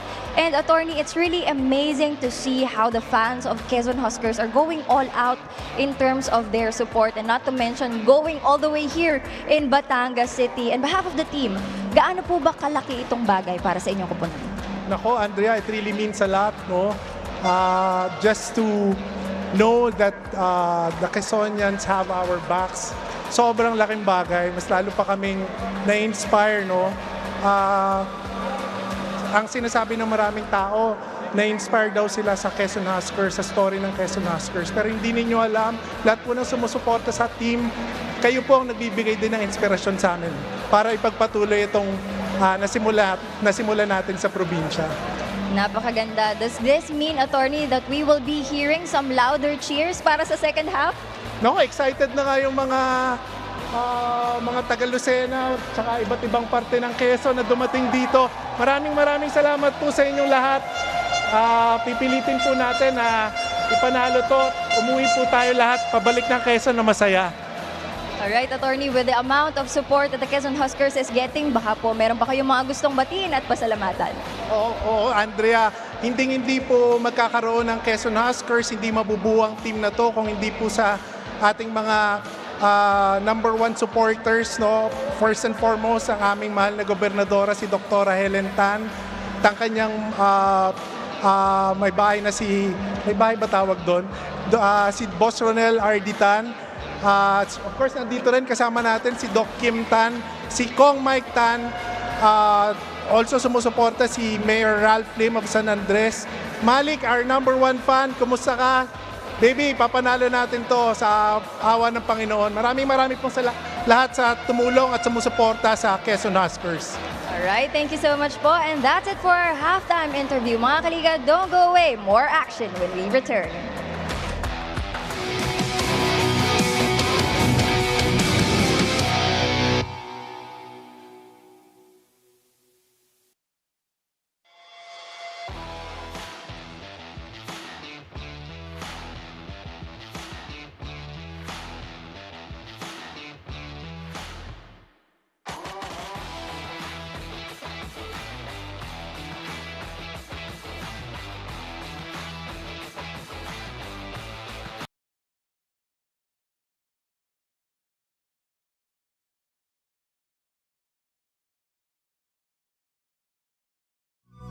Taas noo kahit kanino, walang ibang sinisigaw ang masang Pilipino. Bumagsak, bumangon, hinarap ang mga hamon, hanggang ang kahirapan tuluyan nating matalo. Taas noo kahit kanino, walang ibang sinisigaw ang masang Pilipino. Bumagsak, bumangon, hinarap ang mga hamon, hanggang ang kahirapan tuluyan nating matalo.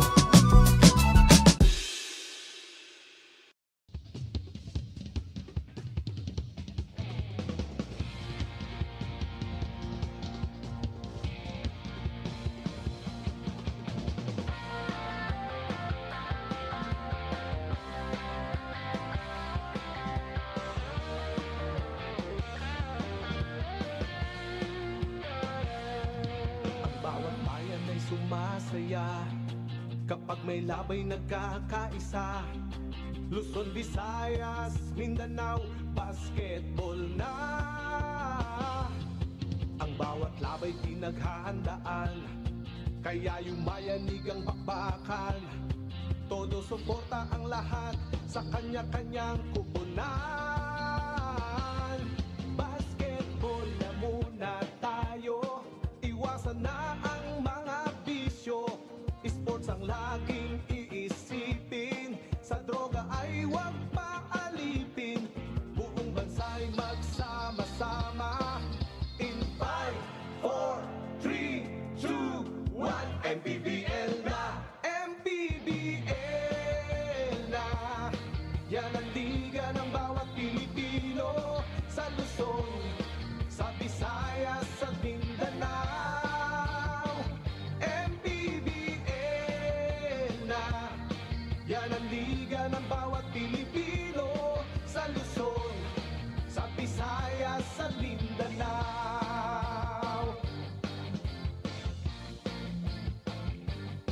Ang bawat laban ay nakakakaba dahil sa husay ng bawat isa. Sigawan ay yumayanig kapag nag-3 points na. Bawat bayay di patatalo, buong barangay ay suportado. Kahit ano ang mangyari, sama-sama tayo. Basketball na muna tayo, iwasan na ang mga bisyo. Sports ang laging iisipin, sa droga ay huwag paalipin. Buong bansa'y magsama-sama. In 5, 4, 3, 2, 1, MPBL na! MPBL na! Yan ang liga ng bawat Pilipino, sa Luzon, sa Visayas, sa Mindanao. MPBL na! Yan ang liga ng bawat Pilipino, sa Luzon, sa Visayas, sa Mindanao. Sa Luzon, sa Visayas, at Mindanao. MPBL, Maharlika Pilipinas Basketball League.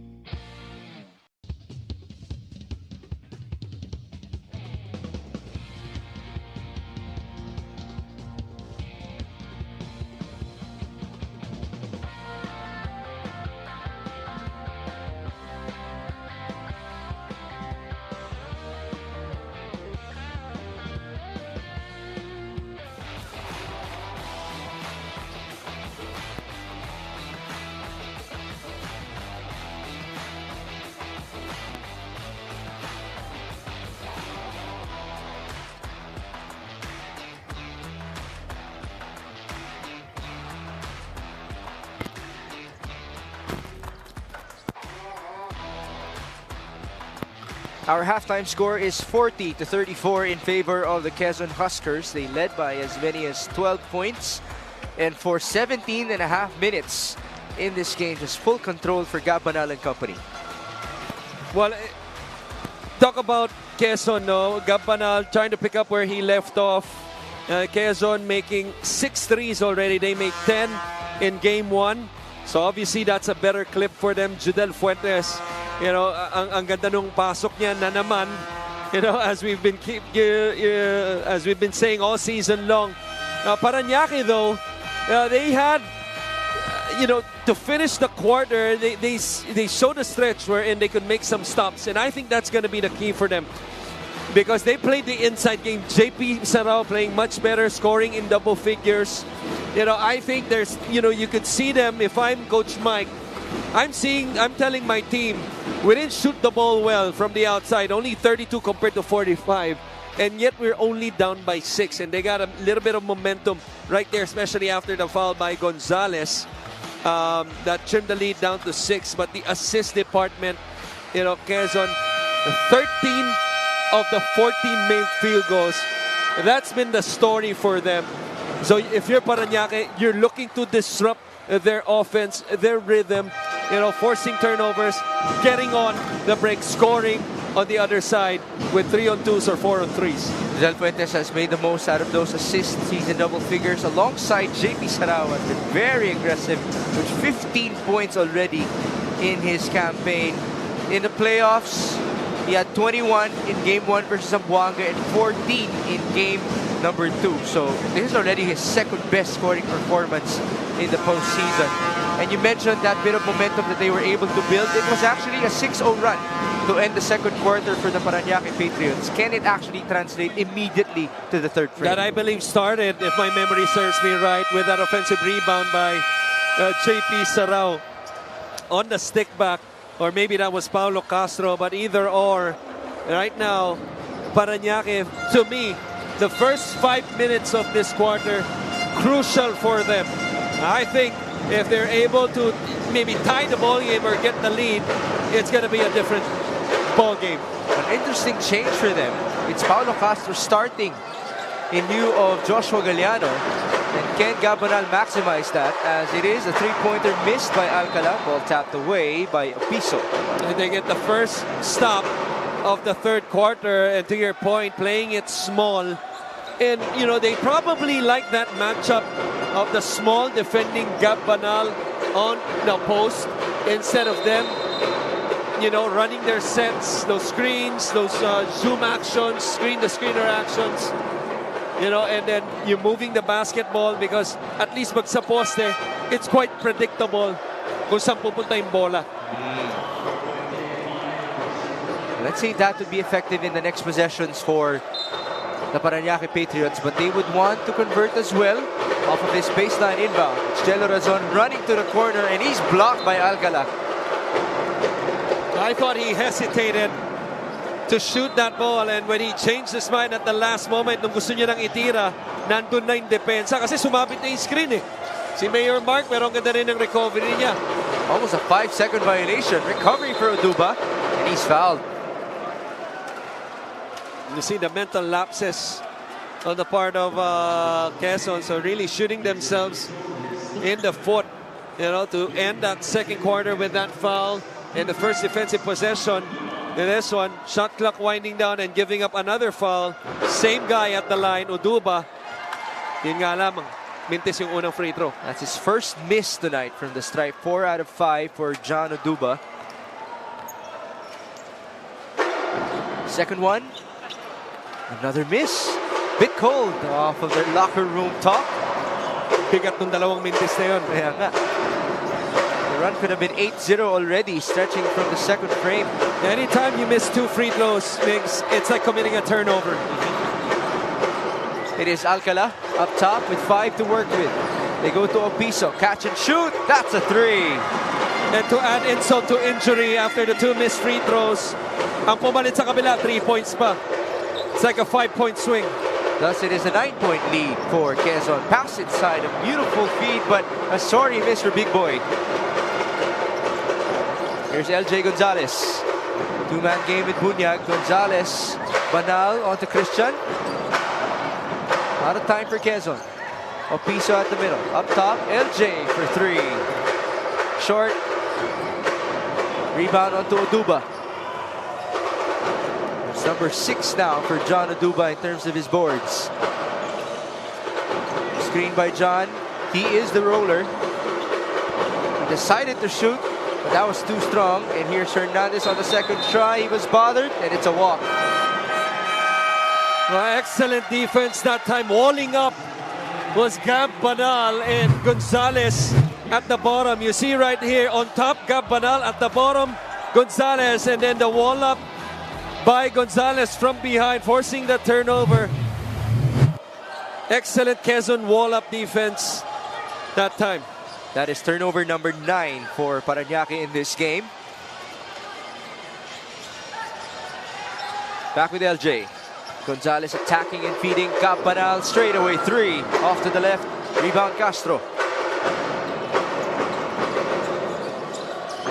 Paulo stripped.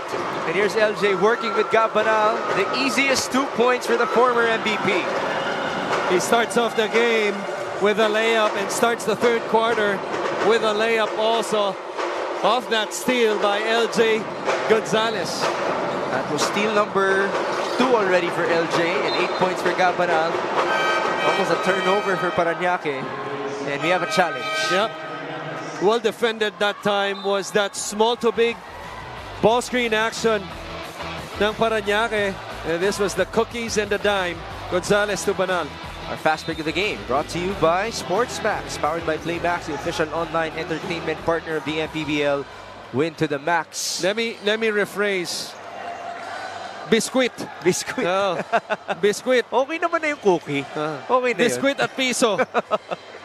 This Coach Challenge is brought to you by the MPBL Party List, ang kaliga ng mamamayang Pilipino.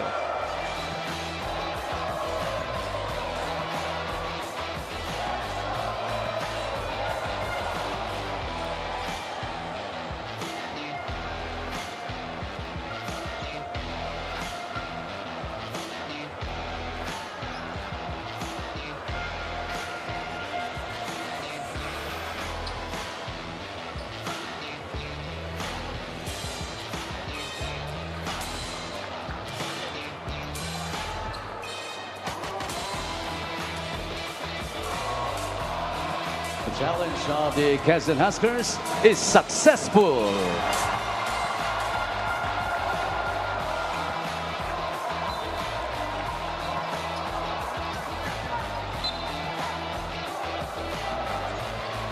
Let's see the replay. Oh, that was off of the foot of John Uduba. And that's why Coach Eric had the challenge. Well, sa kabila man nangyari, no? Maganda yung angulo nila, nakita nila. At nagtiwala rin sila sa mga players.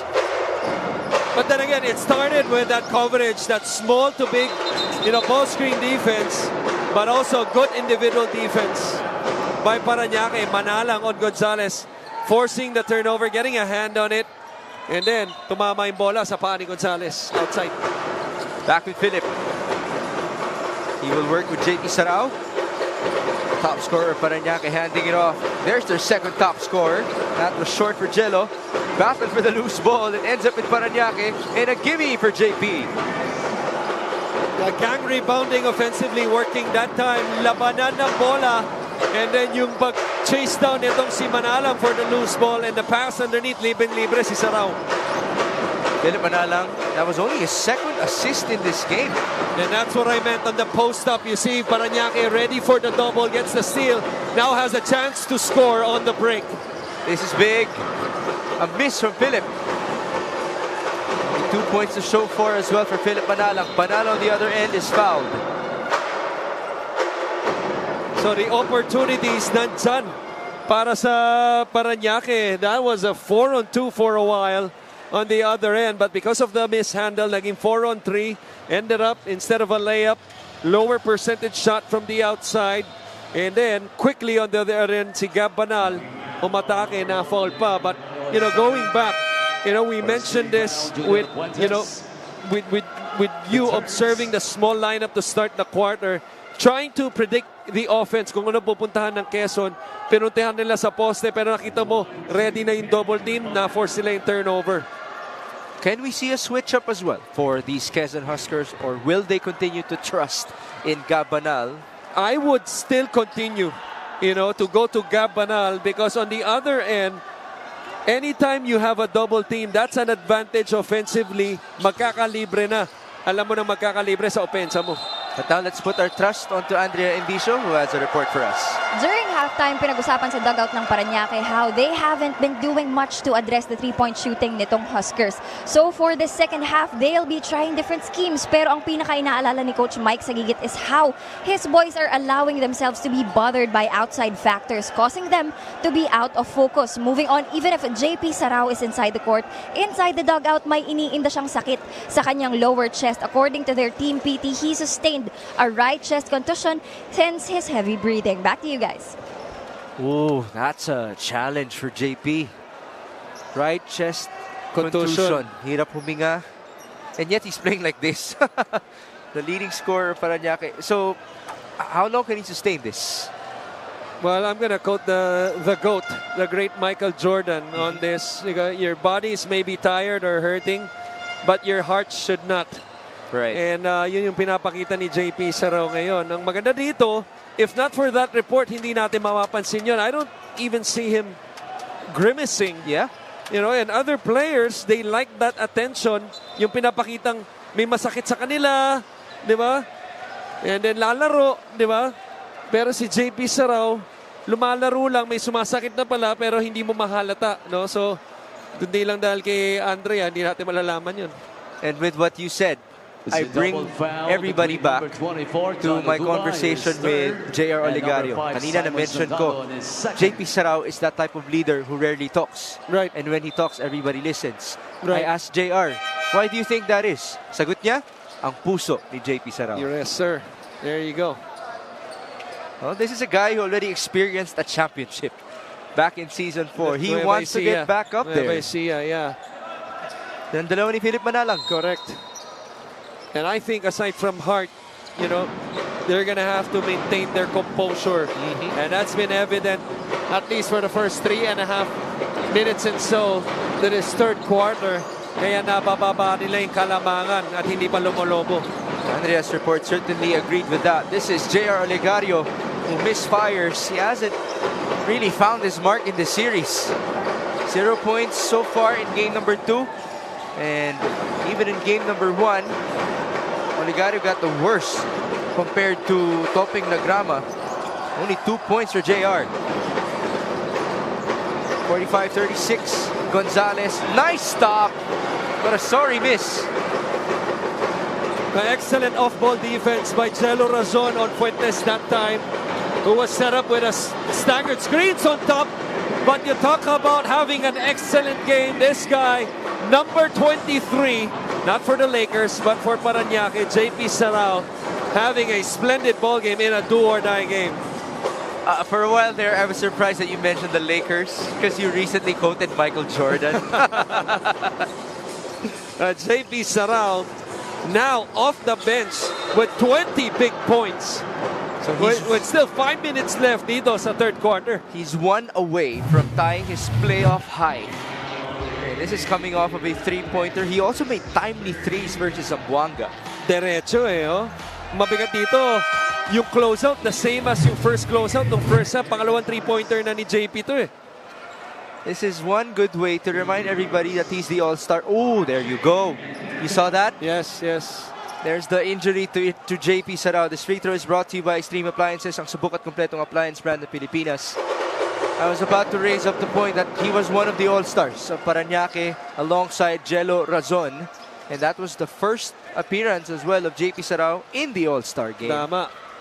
The first point for the guy on the line this time, number 24, Robert Minerva, who had 8 rebounds in the last game, makes the second free throw, but only, in this game, only 1 rebound across his name so far, with limited minutes inside the floor as well. Almost another 3-point play opportunity for JP, humihingi ng traveling.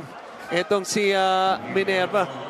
JP Sarao is feeling it, by the way. He's only missed 1 shot. 7 out of 8, that's 87.5% efficiency. Although he's 4 out of 7 from the line. Nagagalit si Coach Eric. Tatay Eric sa gilid, no? Tinawag talaga yung atensyon nito si Robert Minerva dahil wag ka na magreklamo, wag ka magpaiwan. Yan sinasabi niya. And as a defensive-minded coach, itong si Coach Eric, yan ang pinakaayaw niya, yung mga blow-by. Is RJ Minerva the longest tenured player of Coach Eric Gonzalez? Kasama mo na ba si Coach Eric sa Chiang Kai-shek? No. Hindi. No. Sa NU, hindi rin? Hindi rin. Dito na lang.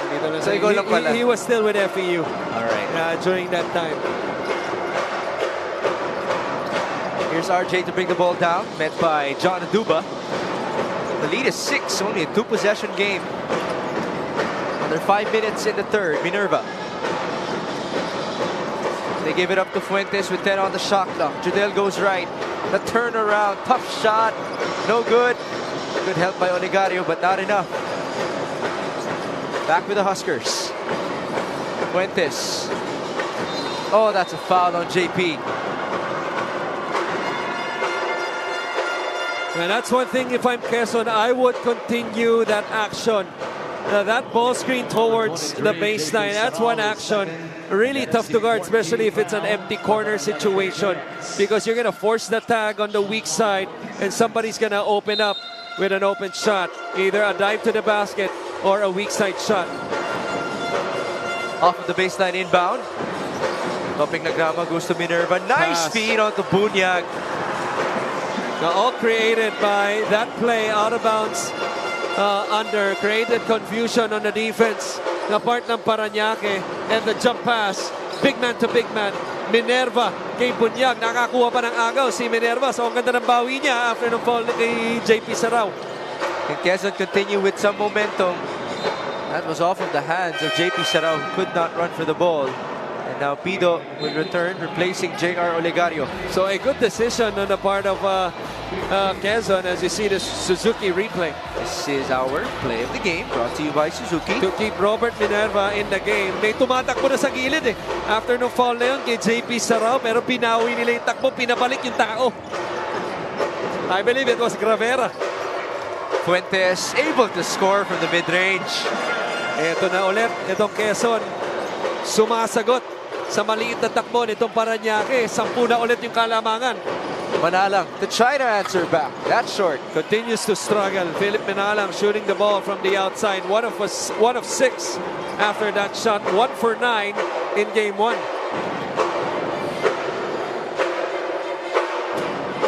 Lagrama. He's gonna shoot this if they continue to go under. Well, he passed it on to Bunyag. Now it's Ibanez attacking. Lefty layup for Nino Ibanez. That orange lane was wide open for Nino Ibanez. And that penetration was created by the ball reversal. Anytime you make the defense shift from left to right or vice versa, that defense is going to close out, and the help defense a challenge to help as well. Bukang-buka yung gitna ng depensa ng Parañaque that time. 12 na ang kalamangan. This matches the biggest lead of the game for the Quezon Huskers. As for the team of Fort Ruaya, they only led by just a point, and for a while in the first half. It's been mostly Quezon. You've been mentioning their counter runs. They're just so determined to not go back home for a game number 3.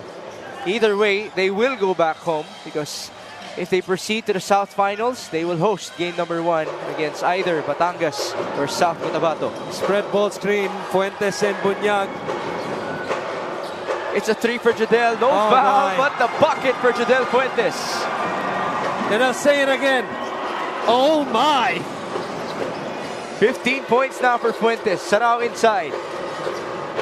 Couple of turns, back up to Uduba. The cross. What a move! Oh, we wanted to flush it down. Yeah, good thing he didn't. Kasi makita mo sa talon, medyo bitin eh. Pakaliwa pa. He's a right-handed player. But what a crossover that was to elude the second defender. A good foul nonetheless to prevent the 3-point play. Ito si RJ Minerva. Papasok ngayon, 3-point specialist. Umali. Oh, John Umali was big in the last 2 minutes for Parañaque. He was their last hope to try to win the game. I call him the Mark Pangilinan 2.0.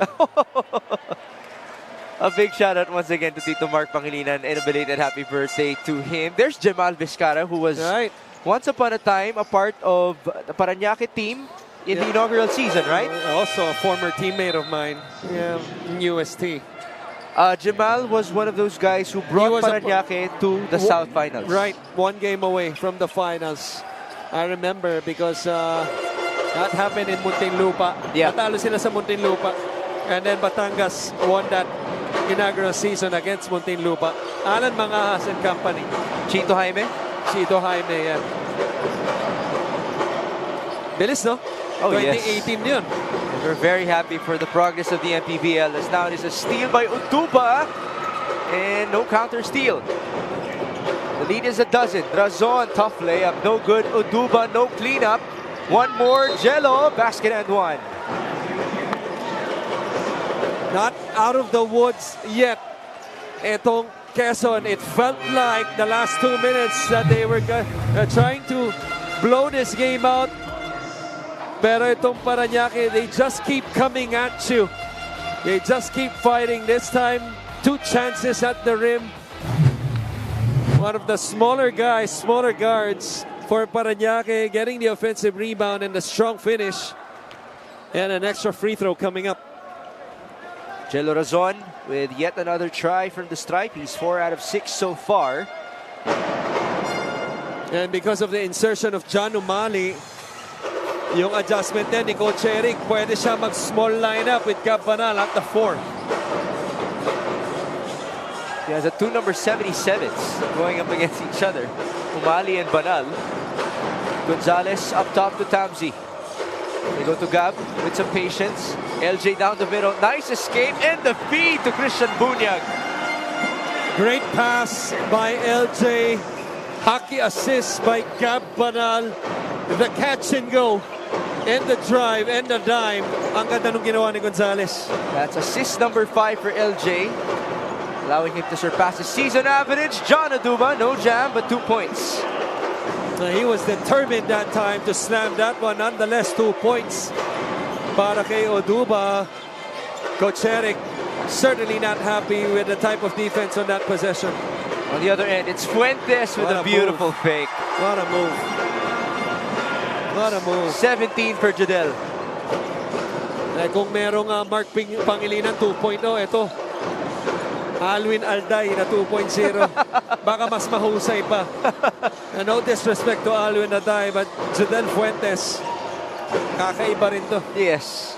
By the way, Jadel just tied his postseason high, which he scored in Game 1 versus Negros. And I meant that as a compliment. To both Alday and Fuentes. Anytime you get compared to another player, that's always a compliment. And you look at John Oduba right here with that strong drive and that lay-in at the tip of the rim. Reject of the ball screen. You see him protecting the basketball, initiating contact. And as Shaq would call it, feet work for Jadel Fuentes. Gotta give a shout out as well to 𝗦𝗢𝗨𝗧𝗛. The comparison you made. Remember, he's the season record holder of most points in a game. Ilan yun? 50? 43. No, this season lang. This season, yes. This season.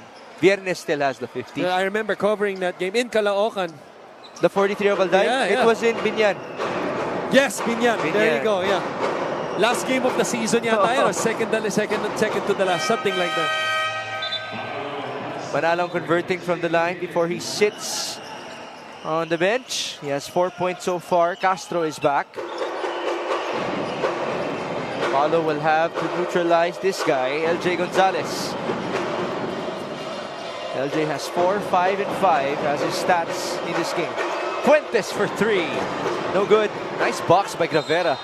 And he's fouled. 2+1. I was about to say a small lineup for both teams. Galliano playing the center right now. And ang ganda ng bawi ni Gravera, nabanggit natin, no? Yung mga ilang lapses na, lalo na no first half. This is a big play as we end the third quarter. This is the last possession para sa kanila. This rebound is brought to you by the MPBL party list ng Kaliga ng Mamamayang Pilipino. With Gravera's 2 points and this bonus stat makes me remember your point in the first half. The loss of Will Gozo. That was crucial for Quezon. They did not add anyone at all in the mid-season. And that's why Rodel Gravera has been that guy stepping up for them in lieu of Will. As now, that's a foul on the poor closeout by LJ. Inabot yung kamay ni Paulo Castro, pero bago yung foul na yun, ang tanong, paano siya nalibre, no? Paulo Castro doon sa corner na yun. Castro, once upon a time, was one of the leading scorers in the MPBL. Sabi ko, season 2, nung for pumasok sila. For Parañaque. They came Produkto in rin late. ni Coach Mike to eh. Oo nga, sa Olivares. Correct. That was after their season in Olivares, which is usually by the mid-season of the MPBL. Right. Kaya nga si Galiano, humabol din yan this season. But back in the day, remember their batch? Sina Castro, alam ko may J-Boy Solis pa nun eh. Right. Nung time na yon. Meron. And Castro was averaging 20 points. I remember. Sila ni Mike Cuico kasi 20-point scorer. Oo, tapos may Cervantes pa nun eh, sa top 5. Who played for Manila that time. That was the MVP season of Gabanal when he was still with Bacoor. Bacoor. Na naging former team din ni Paulo Castro. See how everything is tied together in the MPBL. Castro converts. It's a small world, especially the basketball world. Yep. 3 points so far for Paulo Castro. Pumunta ka nga lang ng Disneyland, kinakanta yan eh, Small World. That's another reference for the boy dad. Coach Christian Luanzon.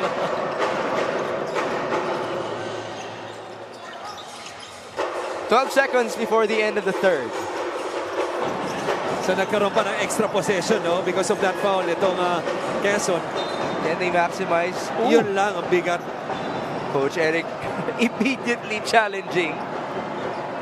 Nangyari kasi sa harap niya. Kaya nga eh. Confident siya sa nakita niya. Review sila. Review. Bola namin rep, sabi niya.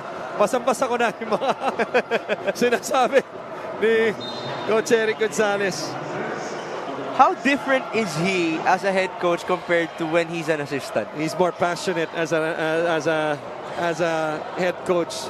Obviously, when you're an assistant coach, you can't be too passionate. Yeah. The last thing that you want to get is that technical coming from an assistant only. Right. Oh, the only technical, it should come from the head coach. Yeah. This Coach's Challenge is brought to you by the MPBL Party List ng Kaliga ng Mamamayang Pilipino. I want to get your thoughts about the success of Coach Eric as a head coach. Well, he's a mentor, first and foremost, like a father. And him and Coach Gold, a lot of similarities. Relationships are, important to them. And hindi lang yung how the player performs, because this is a performance-based sport, just like any other sport. But, yung buhay ng mga player outside the court, napaka-importante. If you're a student, yung pag-aaral mo, yung work ethic mo inside the court should translate also, outside of it. If you're a family man, just like how he would, treat itong mga professional athletes in the MPBL, ano rin yan, kumbaga, it's a thin line to cross. You're trying to mind your own. Taas noo kahit kanino, walang ibang sinisigaw ang masang Pilipino. Bumagsak, bumangon, hinarap ang mga hamon, hanggang ang kahirapan tuluyan nating matalo. As a guy in his, late 40s, I want to be careful. Yeah, I didn't want to say anything. Yeah, in his late 40s, he was seen a lot, he was coached a lot of players. Guys like, Ron J. Buenafe when he was in PCU. Unsuccessful. Guys like Parañaque basketball. And names LJ Gonzalez from FEU and too many names to mention. And a lot of experience already. May impart mo yung mga experience niya bilang tao and yung mga na-experience sa mga players na yun. At ito, yung challenge, unsuccessful. Apparently it was off. The referee Jay was already off balance as he was calling that. And he got it right. At syempre, dahil pinag-usapan na natin siya, si Ma'am Vani, kailangan natin banggitin dahil yan ang history teacher ko. Hindi ko makakalimutan ang kanyang may bahay. Really? The only teacher to put me in front, to sit me in front of the class the very first day. Shout out po, Ma'am Vani. Really? Yes. She was your teacher. My third-year high school teacher. Tatay Eric nga talaga. Correct. So kumbaga, naka-box in one ako sa eskwela, pati sa classroom. Pati sa classroom. So I had no choice but to straighten my life out, which I am thankful for, because they're a big part kung ba't nagkaroon ako ng chance maglaro ng college. Right. And here you are now. Talking about them returning the favor, as it is a 10-point game in favor of the Quezon Huskers, 63-53. These highlights of the game are brought to you by Sim Plus, the official hydration partner of the MPBL. Elevate your hydration. So far, this is the best quarter for the Quezon Huskers. They have won all frames, but this is the first one by 4, as the first two was by 3 for Jodel Fuentes and company. Parañaque able to score 19 points, but we mentioned earlier in the playoffs, especially defensively, I believe you got to limit the teams below 20 to give yourselves a fighting chance. 2 quarters already above 20. Etong Quezon, that's why they're up by 10.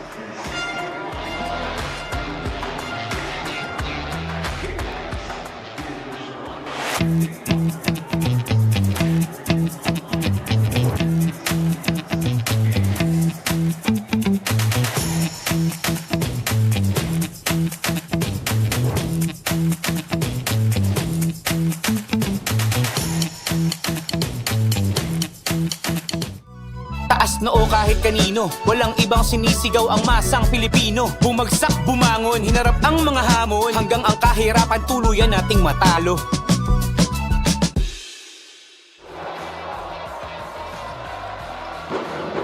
Presenting our Suzuki muscular and sporty fans of the games like the Avenus.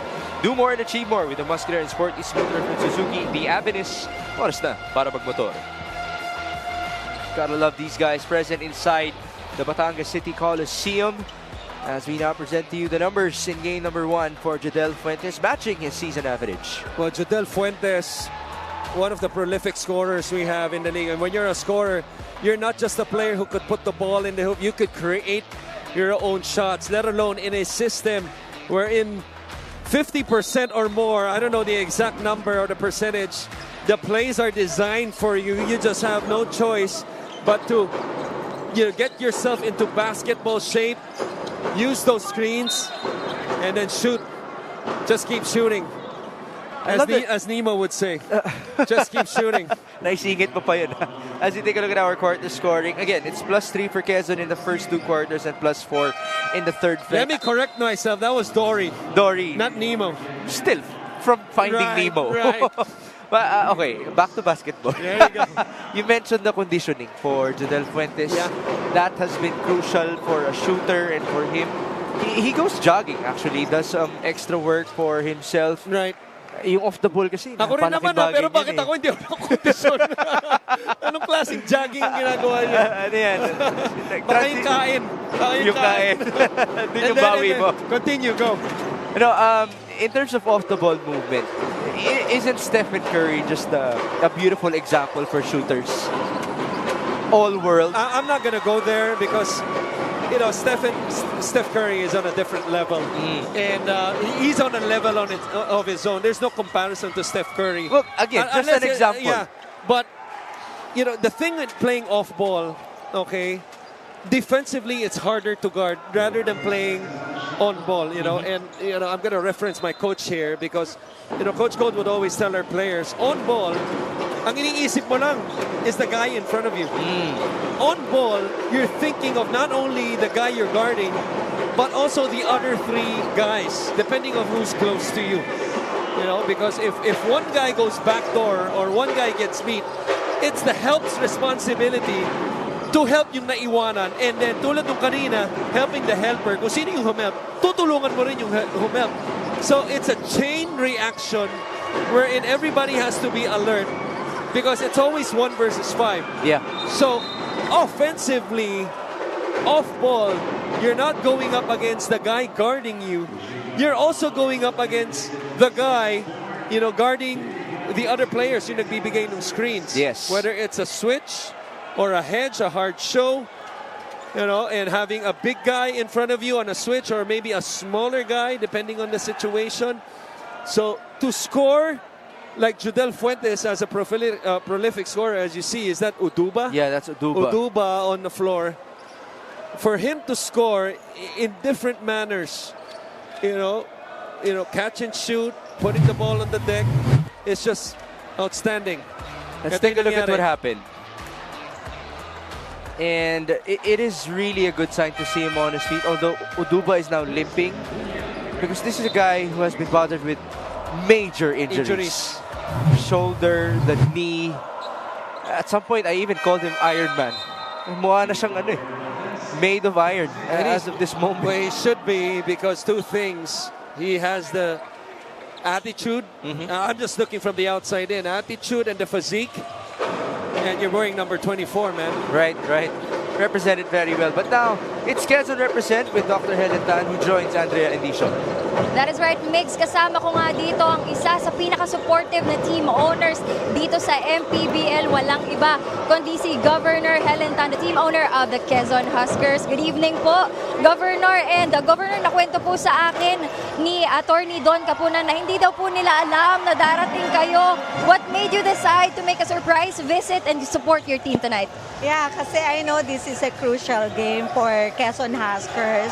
Nanalo kami nung first, and of course, gusto sana namin ma-decide na this game na manalo kami. So I just want to give the moral support sa ating mga players kasi hindi rin talaga ako nanonood out of town. So first time. So I hope ma-inspire sila na nandito ako. At nabanggit din po sa akin, Gov, ng inyong staff na yung mga fans daw talaga yung nag-volunteer na sumama dito sa Batangas City. So now I saw some buses outside our venue. Can you talk us more about that? Yeah, actually, ang daming gustong pumunta dito sa Batangas, and ganon talaga ang mga supporters natin ng Quezon Huskers. May mga nakita ko mga professionals na government employee. Siguro nag-travel since holiday in Quezon today. Pumunta dito para lang supportahan ang Quezon Huskers. Alright, Governor, maraming salamat po for gracing us with your presence here tonight. Back to you, Migs and Coach. Thank you, Andrea. Thank you to Dr. Helen Tan. And it seems like the Huskers have been well inspired. Unfortunately, they turned the ball over. Right, and to me, Gabbanal, the turnover is going to go to Bunyag. But he was not in a sweet spot, which is the dunker spot or underneath the basket. If I'm Gabbanal, I'm trying to make a way to create a shot for myself first. Kasi hindi niya naman na-draw yung helper. And he has that ability to shoot that 15 to 18-foot jumper. You don't want to be branded as that guy who everybody knows would pass the ball.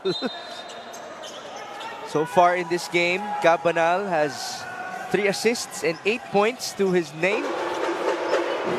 Horn setup with Judel Fuentes as one of the screeners in that setup.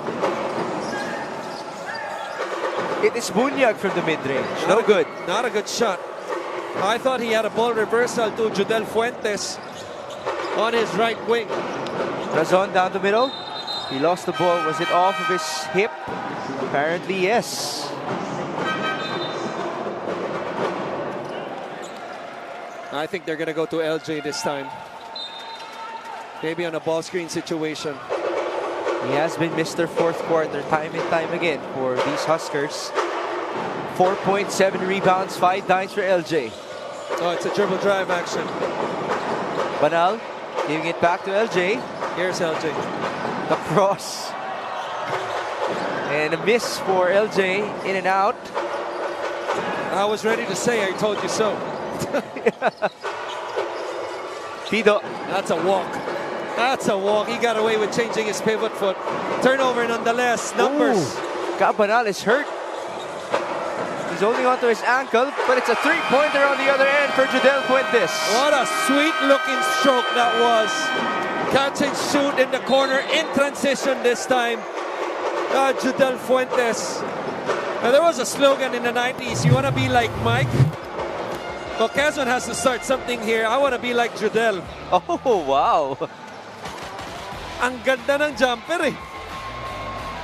And effortless. That allows him to have 22 points already in this game. That's the most that he has scored in these playoffs. This timeout is brought to you by the MPBL Party List ng Kaliga ng Mamamayang Pilipino. 6.5 minutes remaining.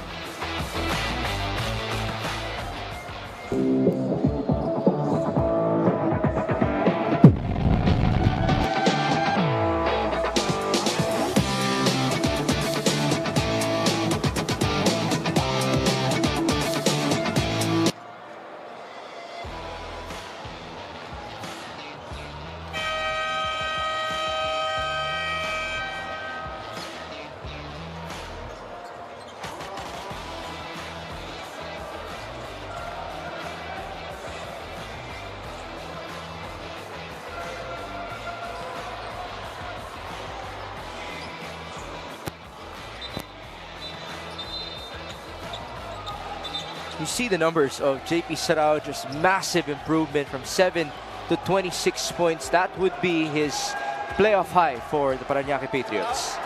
Well, how about the efficiency to do that also? You would think 26, he would at least have 10 shots.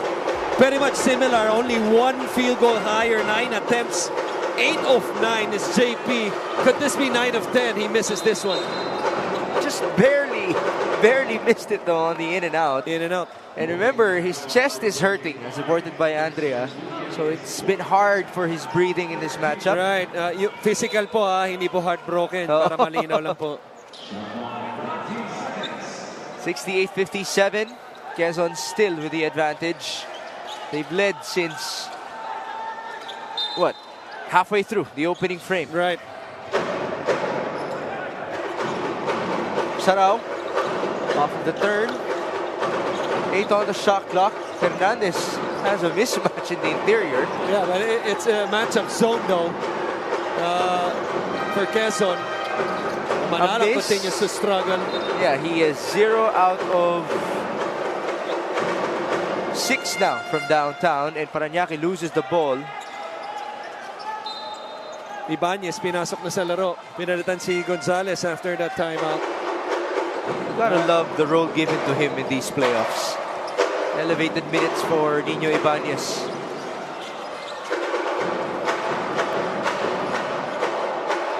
Back to Gabanal. He's got to shoot this. There you go. Just too strong. Rebound Philip. Manalang serving. Onto his trailer, JP Sarao. 15 for Philip. They go to Big Boy. That's a 3. Yes. Now that's the second time already wherein a big man was able to shoot at the top of the key. The first one was JP Sarao early in this, late in the third quarter. That time, Big Boy Hernandez. That's the first three-pointer of Big Boy in this series. And his first 3 points in this matchup. A miss by Quezon, and Parañaque has a good chance to make it a two-possession game. Manalang, same guy.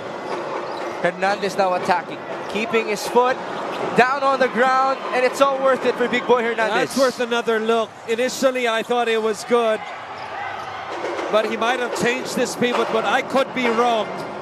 But it looked good from live play. To me, it looked good as well. And so we shall continue. Ibanez. On to Gabanal, working with Bunyag. It's Sandagon with a leaner. No basket. Rebound, Big Boy. Apat papasok na substitution para sa Quezon. And 2 for Parañaque. Hernandez going to Castro. Now this could be a basket timeout situation. Hernandez staying aggressive. Kick out. Castro. Short. That could have been really big, and there's a loose ball foul. Is it on Bunyag or Hernandez?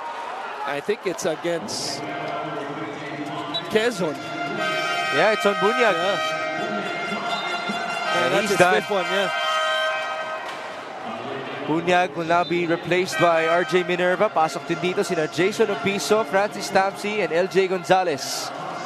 Jello Razon is back alongside Lian Martel for Parañaque. Naiiwan lang si Judel.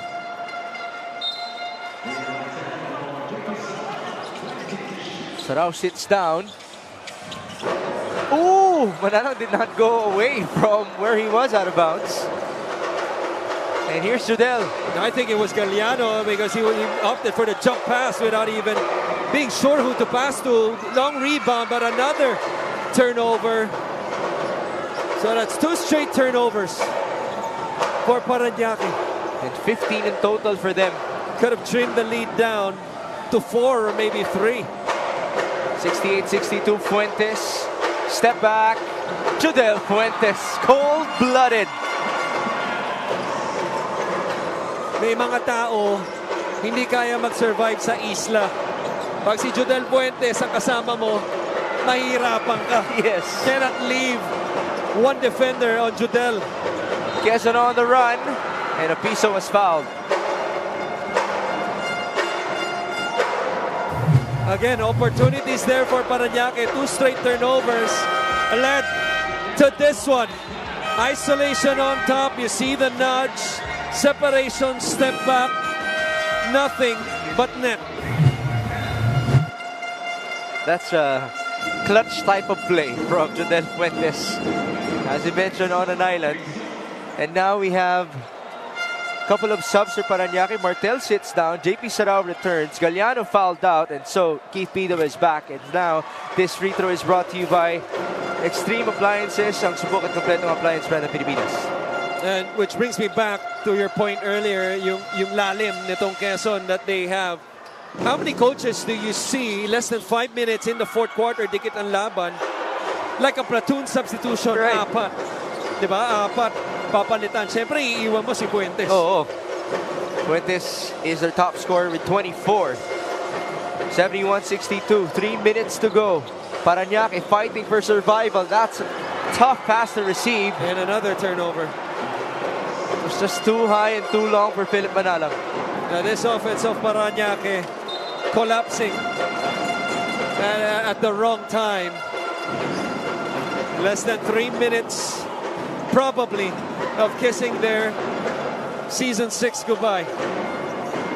Quezon is moments away from booking a ticket to the South Finals if they proceed to get the victory. Fuentes in trouble versus Pido. There's the island once more with a better defender and a tough shot for Jodel that he missed. Ball tapped away by Quezon. That's the thing. Okay, it's another challenge. Meron pa ba? Wala na ata. Yeah, he had an meron, unsuccessful... successful kasi kanina. Oh, meron. No. He had an unsuccessful challenge. Unsuccessful, wala na. Oh. There you go. And there's a warning to the Quezon bench. 2.5 minutes to go. Right. Parañaque down by 9. There's no replay. Jello Razon working with JP Sarao. Up top, JP a dribble and a feed. Philip for his first 3, still no good. Manalang is now 0 out of 7 from downtown. At dalawa yung tumapik ng bola ron. At dahil hindi pa tayo under 2 minutes, unreviewable. Yes. Now 14 seconds before we reach that mark. Full court inbound. Full court defense. LJ Gonzalez to bring it down versus Jello Razon. The 2 starting guards in that South All-Star team. Watch out for Jodel Fuentes on his right. These last 2 minutes are brought to you by GameX. It's a miss for LJ. GameX Sports, the official online basketball and a partner of the MPBL. Basta ending GameX. Oh, bigat yung tawag na yun. Stop clock, free throws for Parañaque. This is going to get really interesting. Minerva is done because of fouls as well. Bunyag is out of it also. So Gabanal will have to play the 4. They still have Sandagon. And Opiso. But will they play the 2 bigs together? All right, the answer is yes. I think they should, because when you're up like this, rebounding is so important to secure defensive rebounds. In terms of boards in this game, it's a +9 for Parañaque. Let's be specific with their offensive rebounds. 13 so far for the squad of John Uduba. 1 for 2 from the line. There you see the free throw shooting a lot worse for the Patriots after they only missed 4 in game number 1. Still a good clip though. 26 out of 33. Let me check the... Oh, so there was a typo. Certainly in much the better graphic, yeah. than my Fighting Maroons. Let's not go there anymore.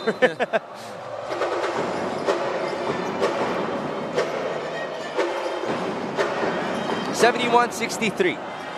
LJ Gonzalez. This is usually his moment versus Philip Manalang. Gonzalez attacking and feeding. What a pass. All day. Jodel Fuentes for 3.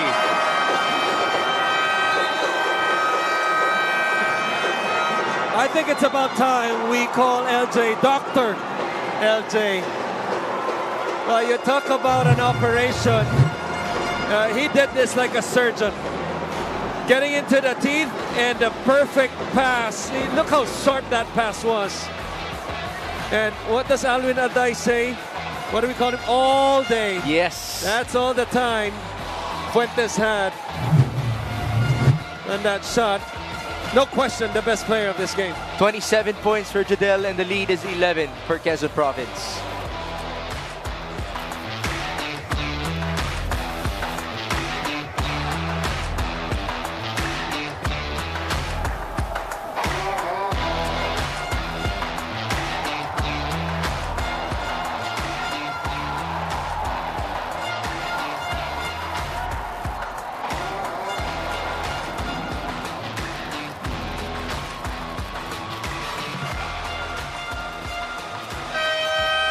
This fan of the game is brought to you by Jinky Skin. There you have her present at the sideline. for Parañaque versus Quezon, and later on, the Batangas Rum Masters will defend their home court and will try to survive in the MPBL playoffs versus South Cotabato. Survival is the theme as well for JP Sarao, who has scored his season-high 26 in Game 2 versus 𝗏𝗏𝗏𝗏. But now they're down by 11 points with 80 seconds remaining in this game. Manalang going to Pido, who attacks and lays that ball in. A quick two that time. A lot of time for Parañaque. They don't need to foul. Oh, it's a charge. It's an offensive foul, yeah. Call on Jodel Fuentes. Right. Coach Richie Dixon knew that that call was coming because Fuentes was trying to sell the call as Jello Razon was trying to deny him off ball on that right outside lane before crossing half court. So just, you know, one of the few mistakes, if not the first mistake of Jodel.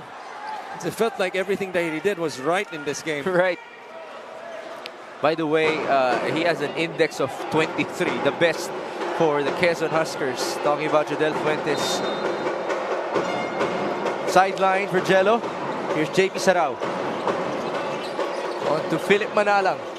Can Parañaque score again? Down by 9, Razon with a layup. He's fouled. Again, another stop clock free throw situation for Parañaque. Now, aside from those two things, ang maganda dito, you could set up that full court press. So they were successful in the last trip, forcing a turnover and offensive foul. As Jello hits his first. Yep. Hits his first free throw. 6 out of 8 now from the line. 14 points, although field goal shooting has been a real challenge for Jello Razon, not just in this game, but for the whole series. 3 out of 11 tonight. After Razon was 3 out of 14 in Game 1. I like what you did there, huh? A little reverse psychology. From negative to positive. Well, that's what Parañaque would want right now. Ball handlers, extra ball handler. Para sa Quezon, pinasok sila Grama. Minute to go. Quezon to try to book a ticket to the South Finals. Malalan went down and Gonzalez stayed patient. 10 on the shot clock. Back with that island. LJ dancing, spinning, and he misses. No putback. And here come the Patriots. 35 seconds. Philip Manalang, John Oduba. He had a shot. Now on to Pido, 12 on the shot clock. Keith will shoot, and he will score. Timeout? Not yet. No. 20 seconds to go. It's a 5-point game. Fuentes, there's the foul. Yeah, they have to foul. But that's still their last foul to give. Right. Well, I know they made the shot, and we've seen Oduba take a couple of threes this season. He made 2 in Game 1. He made 2 in Game 1, yeah. But I thought he had a shot at the top of the key. Oh, no foul there. And there it is by Manalang on LJ Gonzalez. Philip just had to make sure that the whistle was blown. They're going to review this. This could be an unsportsmanlike foul. Penalty is second. Directly in LJ's face. Why do I know? It happened right in front of us. Yes. Are they even reviewing or considering? I don't think so. Yeah, no one's reviewing as of this moment.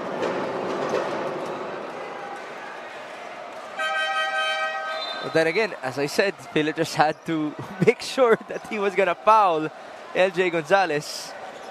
And so now LJ will shoot 2. Gonzalez hasn't shot the ball from the line in this game. There's the foul. There's the foul. Yeah. At sa mukha nga. Saw the sportsmanship though from Philip Manalang. The first free throw for LJ is nothing but net. 2-possession game here in Batangas. 12 seconds to go.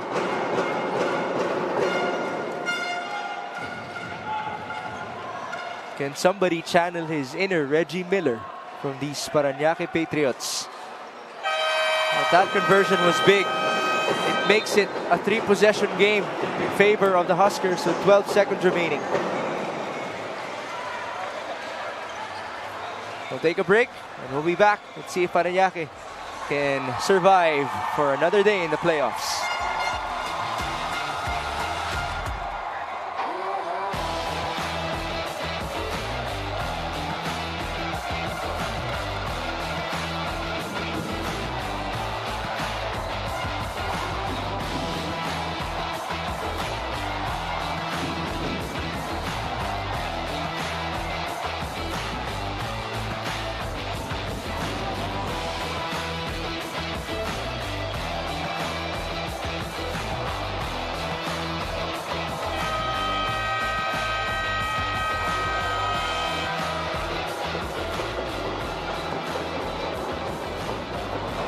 Governor Helen Tan was on her feet a while ago, of course, feeling the sense of urgency as they enjoy the presence of not just a couple of fans, but we have drummers, we have a cheering squad for the Huskers in Batangas City. Can they actually book a ticket to the South Finals? If Parañaque wins, or if Batangas wins later on, the Game 3s would happen this coming Friday. Elevator screen. Well defended. Oduba receives. Good switch. Jello will fire. In and out. That could do it. And Parañaque will let go. Their season will come to an end. And the Quezon Huskers will proceed to the South Division Finals.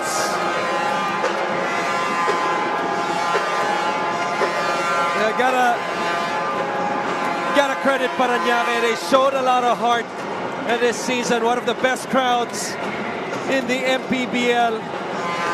Certainly overachieved. Let's not forget, this team had to face a challenge.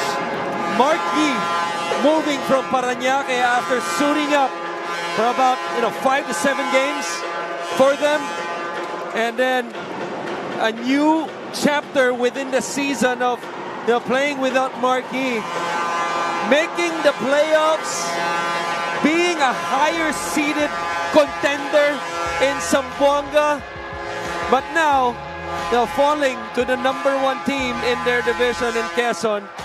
Well, what a season still for Coach Mike and his squad. Congratulations to these Patriots, but congratulations as well for the Quezon Huskers, who have achieved a lot this season. Certainly, they have gotten the better in terms of comparing it to last season, when they only reached round #1 of the playoffs. Our best player of the game, as you mentioned, undoubtedly, brought to you by Daily Fantasy. Dito sa Daily Fantasy, hawak mo ang laro is Jodel Fuentes, who just scored his playoff high 27 points. And this final score is brought to you by GameX. GameX Sports, official online basketball and a partner of the MPBL. Basta ending GameX. Let's go to Andrea Endicio. First of all, congratulations. And Jodel, ikaw ang naging main factor sa ball game na ito. You released some cold-blooded shots that sealed the win para sa inyong kupunan.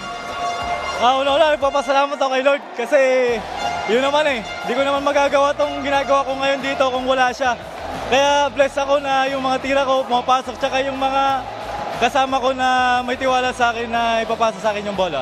Last year, naaalala ko, nakasama ka sa first season composition ng Quezon Huskers. Anong masasabi mo sa naging growth ng inyong team na ngayon pupunta na ng South Division Finals? Una-una sa team ko, sa mga kasama ko, lalo na sa mga coach. Siguro ako lang yung nakapasok ng Division Finals nung last season. Kaya sinabihan ko sila na gusto nyo pumasok sa Division Finals, maglaro tayo ng maayos and bigay natin yung 100% natin. At yan naman ang ginawa nyo ngayong gabi. Meron ka bang mga gustong batiin o pasalamatan? Go ahead. Una, nagpapasalamat ako kay Lord na binigay niyong panalo sa amin and sa taga Quezon na pumunta pa dito. Ngayon, galing sila sa Quezon na suporta sa amin. And kay Gob Helen and kay Kong Mike, kay Boss RD, kay Mayor Ralph, and kay Boss Joel Chavez na nakasuporta sa amin, and sa pamilya ko, sa wife ko, sa anak ko and sa taga-Mati, taga-Pandaitan, and sa Bakmi, Mawab, Makati, and sa Davao, and sa mga pastor sa Jensan, and sa biyanan ko, lagi na nagpe-pray sa amin, sa mama papa ko, sa kuya ko, and sa lahat-lahat ng mga nakasuporta sa amin. Thank you. Medyo nakalog ang ating best player of the game brought to us by Daily Fantasy. Sa Daily Fantasy, hawak mo ang laro. Back to you, gentlemen. Thank you, Andrea. Congratulations to Judel Fuentes. 27 points in 27 minutes of play. Just an outstanding performance. Better than 50% shooting as well for the top scorer of Quezon all season long. But we ought to give shout-outs as well to 𝗏𝗏𝗏𝗏 with 8 points, 7 rebounds, and 3 assists. A steal and a block as well in this game. And a huge game one that really dictated the series. That explosion in the fourth quarter created separation in game one. How about LJ Gonzalez? 6 points. Dr. LJ. Yeah, 8 rebounds, 7 assists, 3 steals. You know, those 3 just really have been big differences from the last year version of Quezon Province. No question, and obviously taking a big leap this season. Yes, they have new faces, but it doesn't automatically translate to wins. So obviously, ang laki ng improvement, not only from a team standpoint, but also from a position standpoint. Number 1 all throughout the season in their division, and now heading to the South Division Finals. If South Cotabato wins versus Batangas later on, game number 1 of the South will happen in on Quezon. Thursday in Quezon Province. For Coach Christian 𝗦𝗢𝗏𝗏𝗏𝗏, my name is Migs Gomez saying thank you for joining us in the first game. Now I turn you over to Andrea Indicio. Thank you so much, Migs. At kasama nga natin ngayon ang winning coach, si Coach Eric Gonzalez, and of course their team captain, 𝗏𝗏𝗏𝗏𝗏. Unahin ko na munang interviewin itong si Coach Eric. And Coach, for the whole game, leading po ang inyong koponan. Anong masasabi nyo sa naging performance ng inyong players? Give God glory! Our audience of one! Maraming salamat sa mga players na nag-respond sa challenge. Nagpapasalamat ako sa pagiging team namin, pakonti-konti. Napupunta na kami rin sa gusto namin marating. And Coach, in just 2 years, sa ilalim po ng inyong pamumuno, the Quezon Huskers will be going to the South Division Finals. How are you capable of that? O paano nyo yun ginawa, Coach? Tulong-tulong. Lagi ko sinasabi, it is a collective effort. Collective effort from the coaches, management, owners, very supportive. Mga players, very responsible captain, very responsible players. Kaya naman po ni-reward din tayo. Alright, thank you so much, Coach. And once again, congratulations to your team. Punta naman tayo kay Kapitan. And Cap, you were very consistent sa seryeng ito. How are you capable of that? Is that your veteran experience o talagang gusto mo yung mga dikdikang laro kagaya nito? Yun nga, sabi ni Coach, unang-unang nagpapasalamat kami sa Diyos. GGG, give God glory. Hindi namin makukuha yung panalo na to kung hindi dahil sa Kanya. So maraming salamat, Panginoon. Yes, consistency kasi dikdikan na playoffs na gusto na namin tapusin dito sa Batangas. Siyempre, para sa fans ng Quezon, sa mga nanonood, sa TV, maraming salamat para sa kanila to. Alright, at this is the South Division Finals that we are talking about. Paano paghahandaan ng team yon? Siyempre, bibigyan pa namin ng mas lalong diin sa conference finals. Siyempre, conference finals. Ako, first time ko umabot ng conference finals. Yung mga ibang teammates ko din. So, bibigay lang namin yung todo namin, yung ginagawa namin, dodoblehin namin. Siyempre, dahil sa mga coaches, sa staff namin, sa management, tulong-tulong, collective effort nga, sabi ni Coach. Alright, thank you so much. And once again, congratulations. With a sweep, the Quezon Huskers will be advancing to our South Division Finals. Pero mga kaliga, wag po kayong bibitaw. Up next will be the Game 2 sa serye ng South Cotabato Warriors. Of course, kontra sa home team, the Batangas City Tanduayra Masters. Only here at the Maharlika Pilipinas Basketball League.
masaya kapag may labay nagkakaisa.